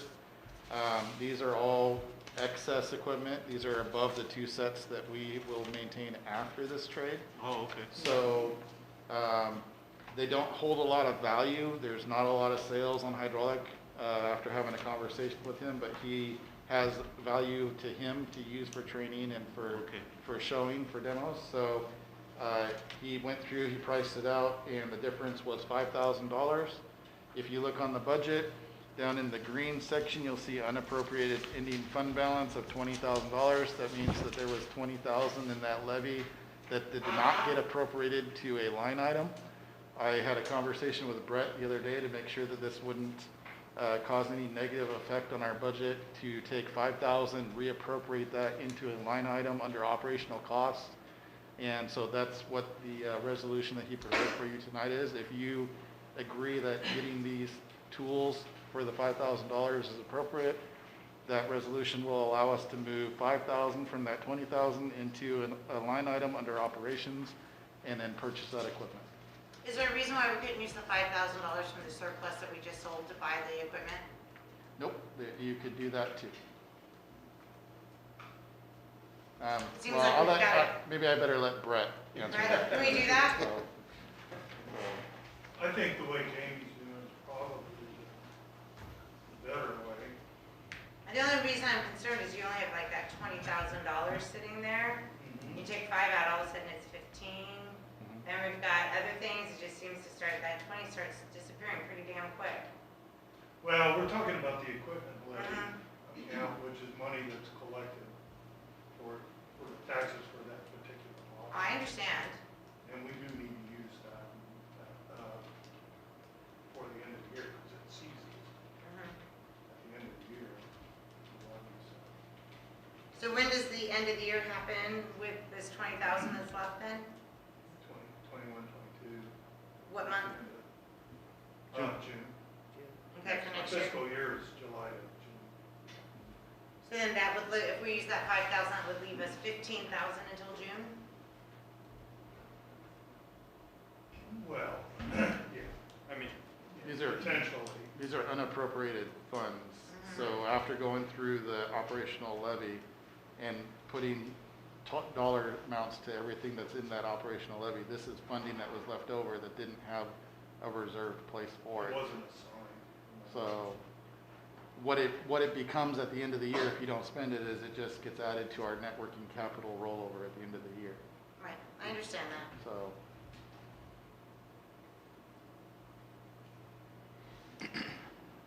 well, I'm good with moving it from the equipment, I'd rather move it from the equipment and use that up personally, leaves us unappropriated funds. I'd like to see us have the most updated rescue equipment myself. yeah, this'll, No, I definitely want the equipment, there's not a question about that. this will make it so it's operationally a mirror image of what a It'll be battery first cutter. respond battery vehicle will spreader. have it on it. Yep. So it's also got a lifetime warranty on all the equipment. Oh, So wow. if it breaks, Tyler, if it's something that we can fix ourselves, he sends us the parts at his cost. If it's something that he has to come over, he comes over and fixes it himself. So, Cool. All right, well, I'll make a motion to move the funds and do the resolution from the equipment levy funds.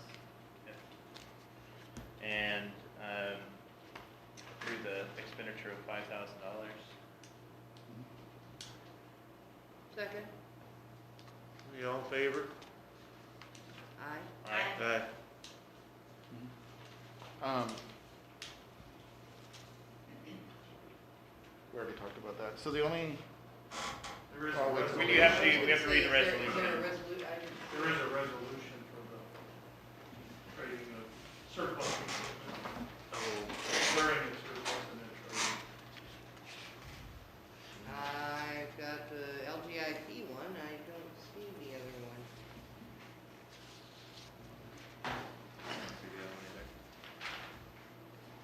Was that part of our packet, or? No, No. I gave it to Buster. It's buried here somewhere. It's up to Sheets together. Well, I got them here. Just gotta find it.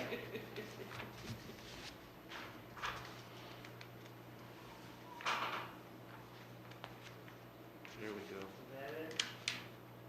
Yeah. Oh, Lord, love it, duck. Glad you like to read. Me and my big mouth. A resolution of the Central Oregon Coast Fire and Rescue District to declare certain property owned by the district as surplus to the district's needs and directing disposal of the same. Whereas the Central Oregon Coast Fire and Rescue District has identified various items of district-owned property as being, was this the surplus? This is the surplus one. Is this the one I'm supposed to be reading, or is it, yeah, when you get to the last paragraph, it'll, it does all go together? Okay, I'll trust you.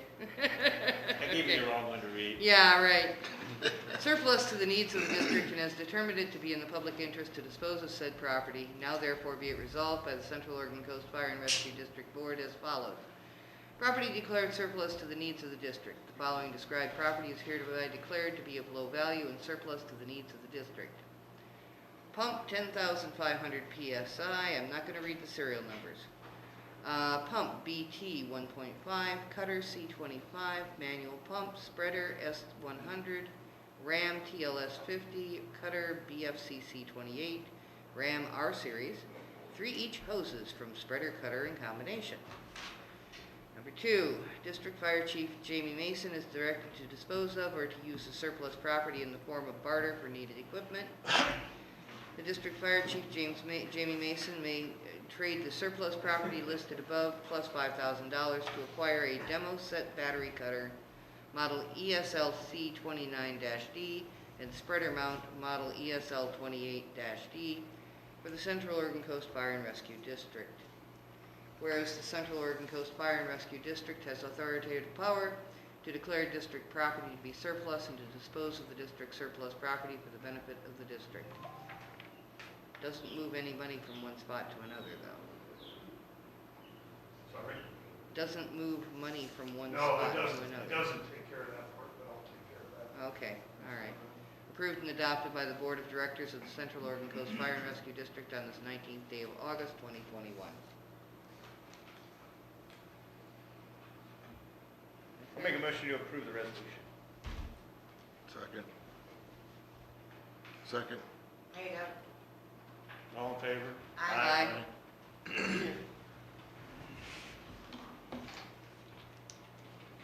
Okay, so there's that one for you. so my report, I'll go quick. A lot of it we've already talked about.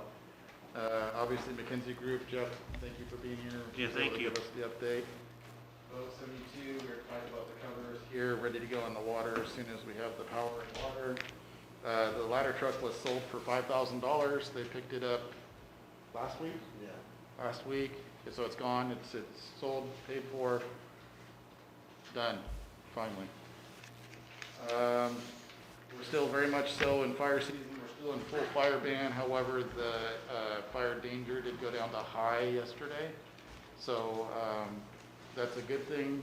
Whether it'll stick around or not, today was pretty warm, so we'll see how long high sticks around and we didn't stay out of extreme. I talked with Depot Bay, they are still, haven't returned the paperwork for Squad 21. They're doing a final confirmation to make sure that they can use that ambulance as a mutual aid ambulance for transports in their area. As soon as they get confirmation of that, they're gonna sign the paperwork and get it back to me so we can start the 30-day timer with FEMA. That's for the rescue rig, right? Yeah, Yeah. yeah. He talked to me just the other day, said that they should have it by the 25th. Good. So I tried to call him earlier, but he wasn't available, so I'll try to call him tomorrow. But I'd really like to get this going, but it's really not in my hands right now. Right, So ISO, still haven't got our report back yet on that. The board training, I think Buster, it was you that was talking to me about being able to have digital. Yeah, I see you have that set up. I'd sure like to do it. Yep, we have it all set up. We've actually used it a couple times. It works great, so that if any of you need to do, not just this training, but any meetings, if you need to meet with your Oh, attorney okay, even, over GoToMeeting or Zoom or anything, that's available now. Thank you. How many people can so- use it? Huh? How many devices are set up for that? It's the one Just TV one? with the one camera, so right now with the restrictions, I would say 2 people in there with masks at most because of the 6-foot spacing, Yep. so. But it's still available, 2 people want to do it, as long as they wear their mask, it's okay. If restrictions come down further, I watched the governor's press conference this afternoon.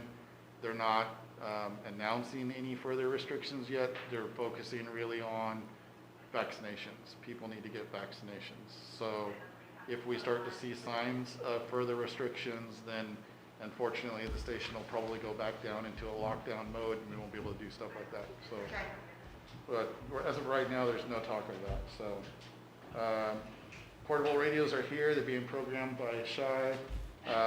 Once we get Bank 1 programmed, then we'll be able to start slapping those on trucks. Connex box, we already talked about the Connex box got moved. Equipment levy, so paperwork, I handed it out, we talked about that. Station 74, Eric covered. Open house was, I thought, a great success.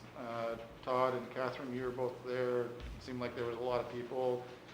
When I talked to Rick afterwards, he thought somewhere around 200 people for the whole day Nice. to come through there. So I think that's a great success. I thought it went really well. I think the next thing we're gonna need to do is probably something similar to a town hall meeting where the public can come in and ask questions and that are more pointed on, probably on the levy. Right. So again, that'll be dependent on restrictions as Right. well, so. All of our Zoll AEDs arrived last week, so we now have, all the trucks are carrying either a cardiac monitor or an AED on them now. And we have a public access AED, which will get loaded up into our pulse point, so that the public knows that if somebody has a cardiac nearby here, they can come in and grab that. Obviously, grabbing us would be better, but that's there. So, Just don't talk to anybody. yeah, so that's pretty much all I had for my report for this month. Things are just really busy. We're running a lot of emergencies, and taking care of 2 districts worth of projects and duties and things. Great. It's busy. So, Okay, any questions? President's report. I just want to say, if we get that audit or the appraisal done by next meeting, I think we'll be able to come to what we want to do next meeting. I agree. I feel pretty good about that, really. I think we'll have everything we need, make a decision at our next meeting. After that, I think it's gonna be between the city, conversations with the city, so, That's about all I got to say. So do we have any questions from the citizens or the viewing audience? None from online. No? All right. Anybody else got any comments or anything? I do have a good of the order. Okay. As the PIO, people come to me all the time with current, questions and how things are going and what is going on and so on. And in the last month, I had a concerned citizen come to me, because they wouldn't tell me who, which is up to them. They said a board member was openly speaking that the morale and that basically are pretty unhappy around the station here. I wanted to address that because, for one, for a board member to be out in the public saying that, you know, the station and the staff and the volunteers here are have low morale and whatnot, when honestly you don't know that because you're not, in all fairness, here, is kind of concerning. But just to put it out there for the public so that, you know, since we're live streamed, I want everyone to know that as far as I know, the morale is pretty high and higher than it's been ever in years. So I just want you guys to know that. And that it may have been, I get this a lot too, and I've discussed it with the crews, that it's perception. It's the way you say something may not be heard by other people in that manner. So they may perceive it as, well, they were saying this, but you might have been talking about something totally different. I don't know who and what the conversation was. I just wanted to bring it to your guys' attention that it's been brought to mind and let you guys know honestly that as far as I know, the morale's pretty high around here. We all get along pretty good.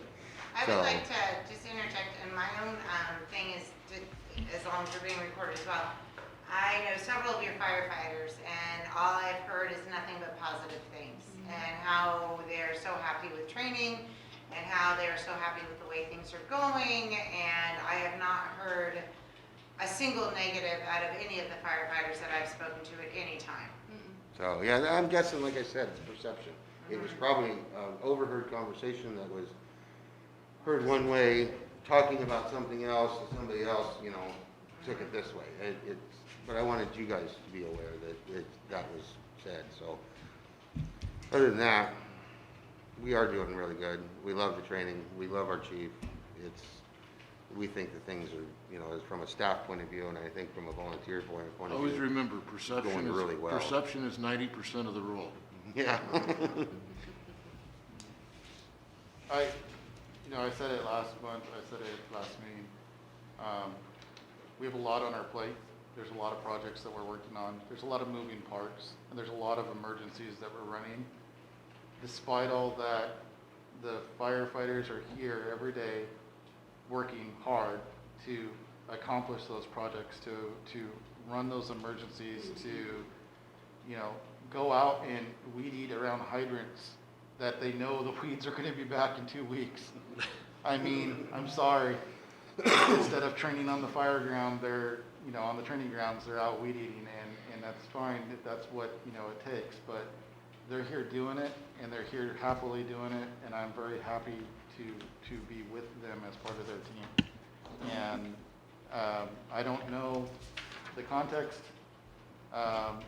but just so that everybody knows, from my point of view, and I would really hope that my staff and my volunteers, and tell me if I'm wrong, things are good here. Our budget is stable, our equipment's getting better, our operations are definitely getting better, and we are going into Newport and helping them. We are helping yachts. We are obviously every day in Steel Rock. We are getting the job done, and we're getting it done, in my eyes, very well, considering the obstacles that we came up against over the last really couple decades, honestly, not even counting the time I was here, but even before here. Right. So, You have to have a little fun too. every now and then. Yeah, we don't have a sense of humor.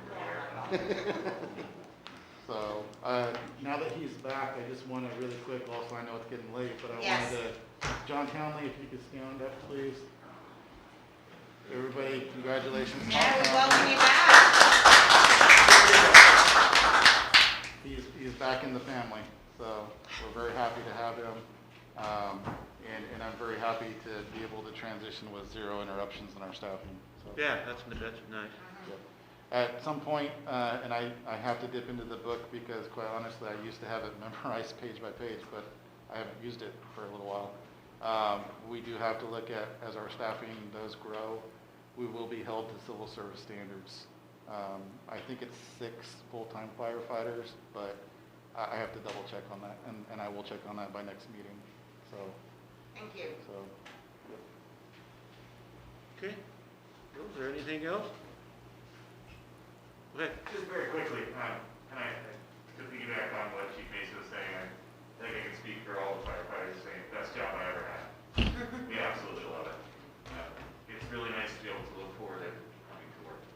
But the second thing is, I know this district is always looking to find more ways to make money. And I'm just not sure how familiar you guys are with the Oregon State Fire Marshal Conflagration Act.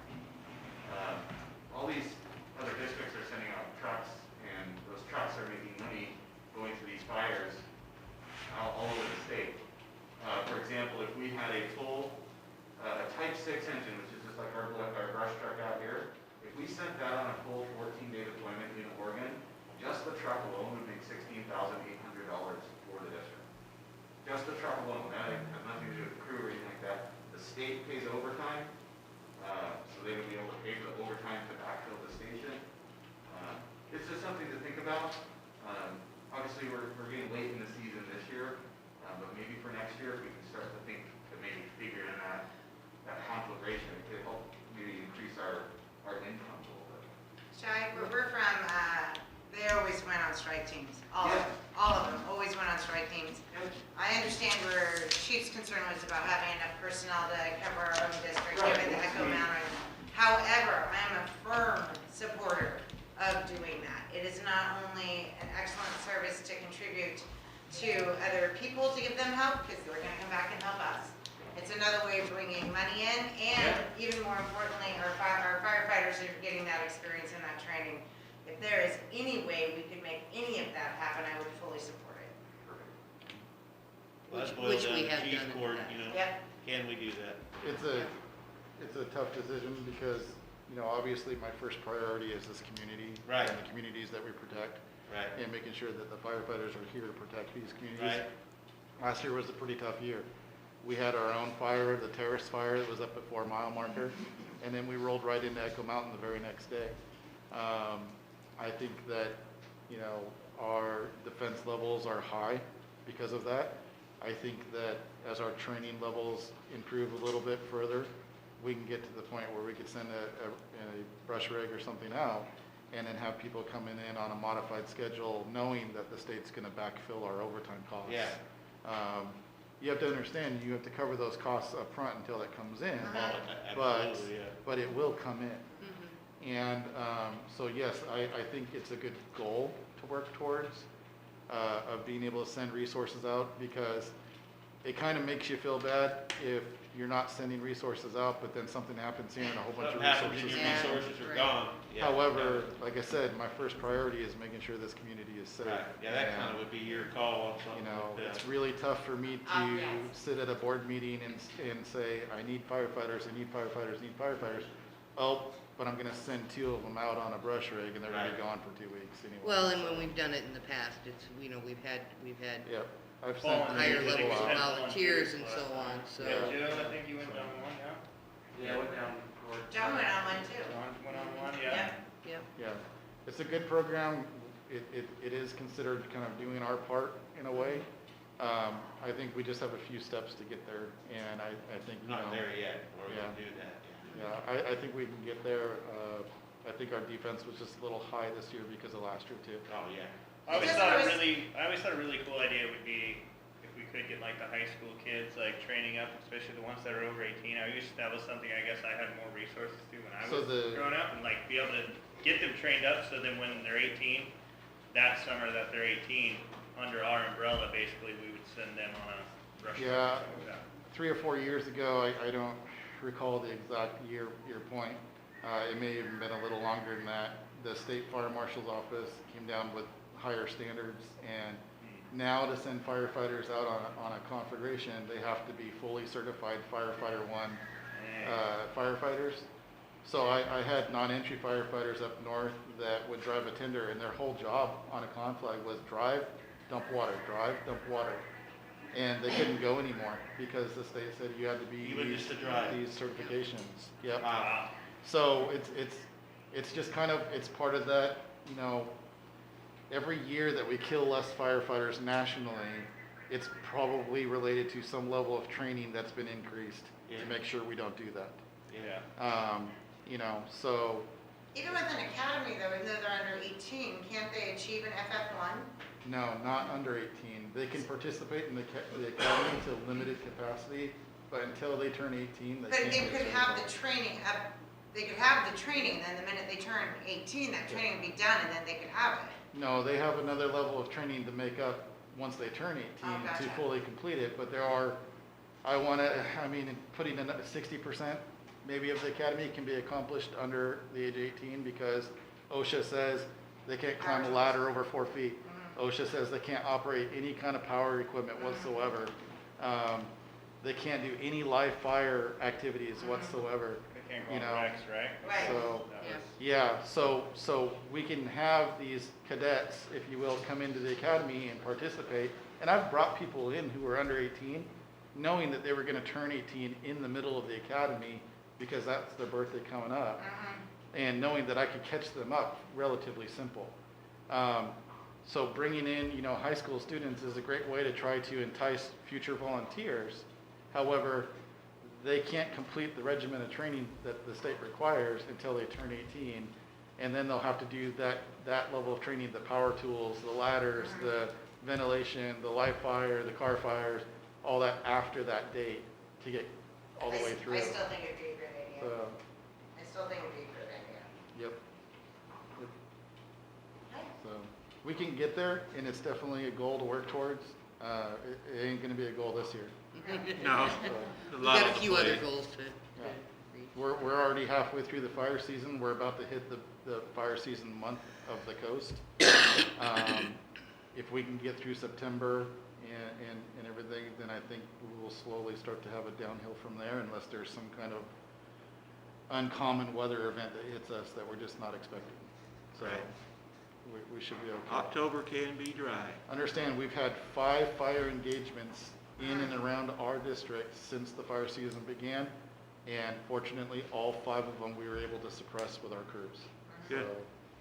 So, as long as we keep that up, we'll be fine. Okay. Okay, well, I guess we're going to adjourn then. All right. Thank you. Thank you, everybody. Thank you.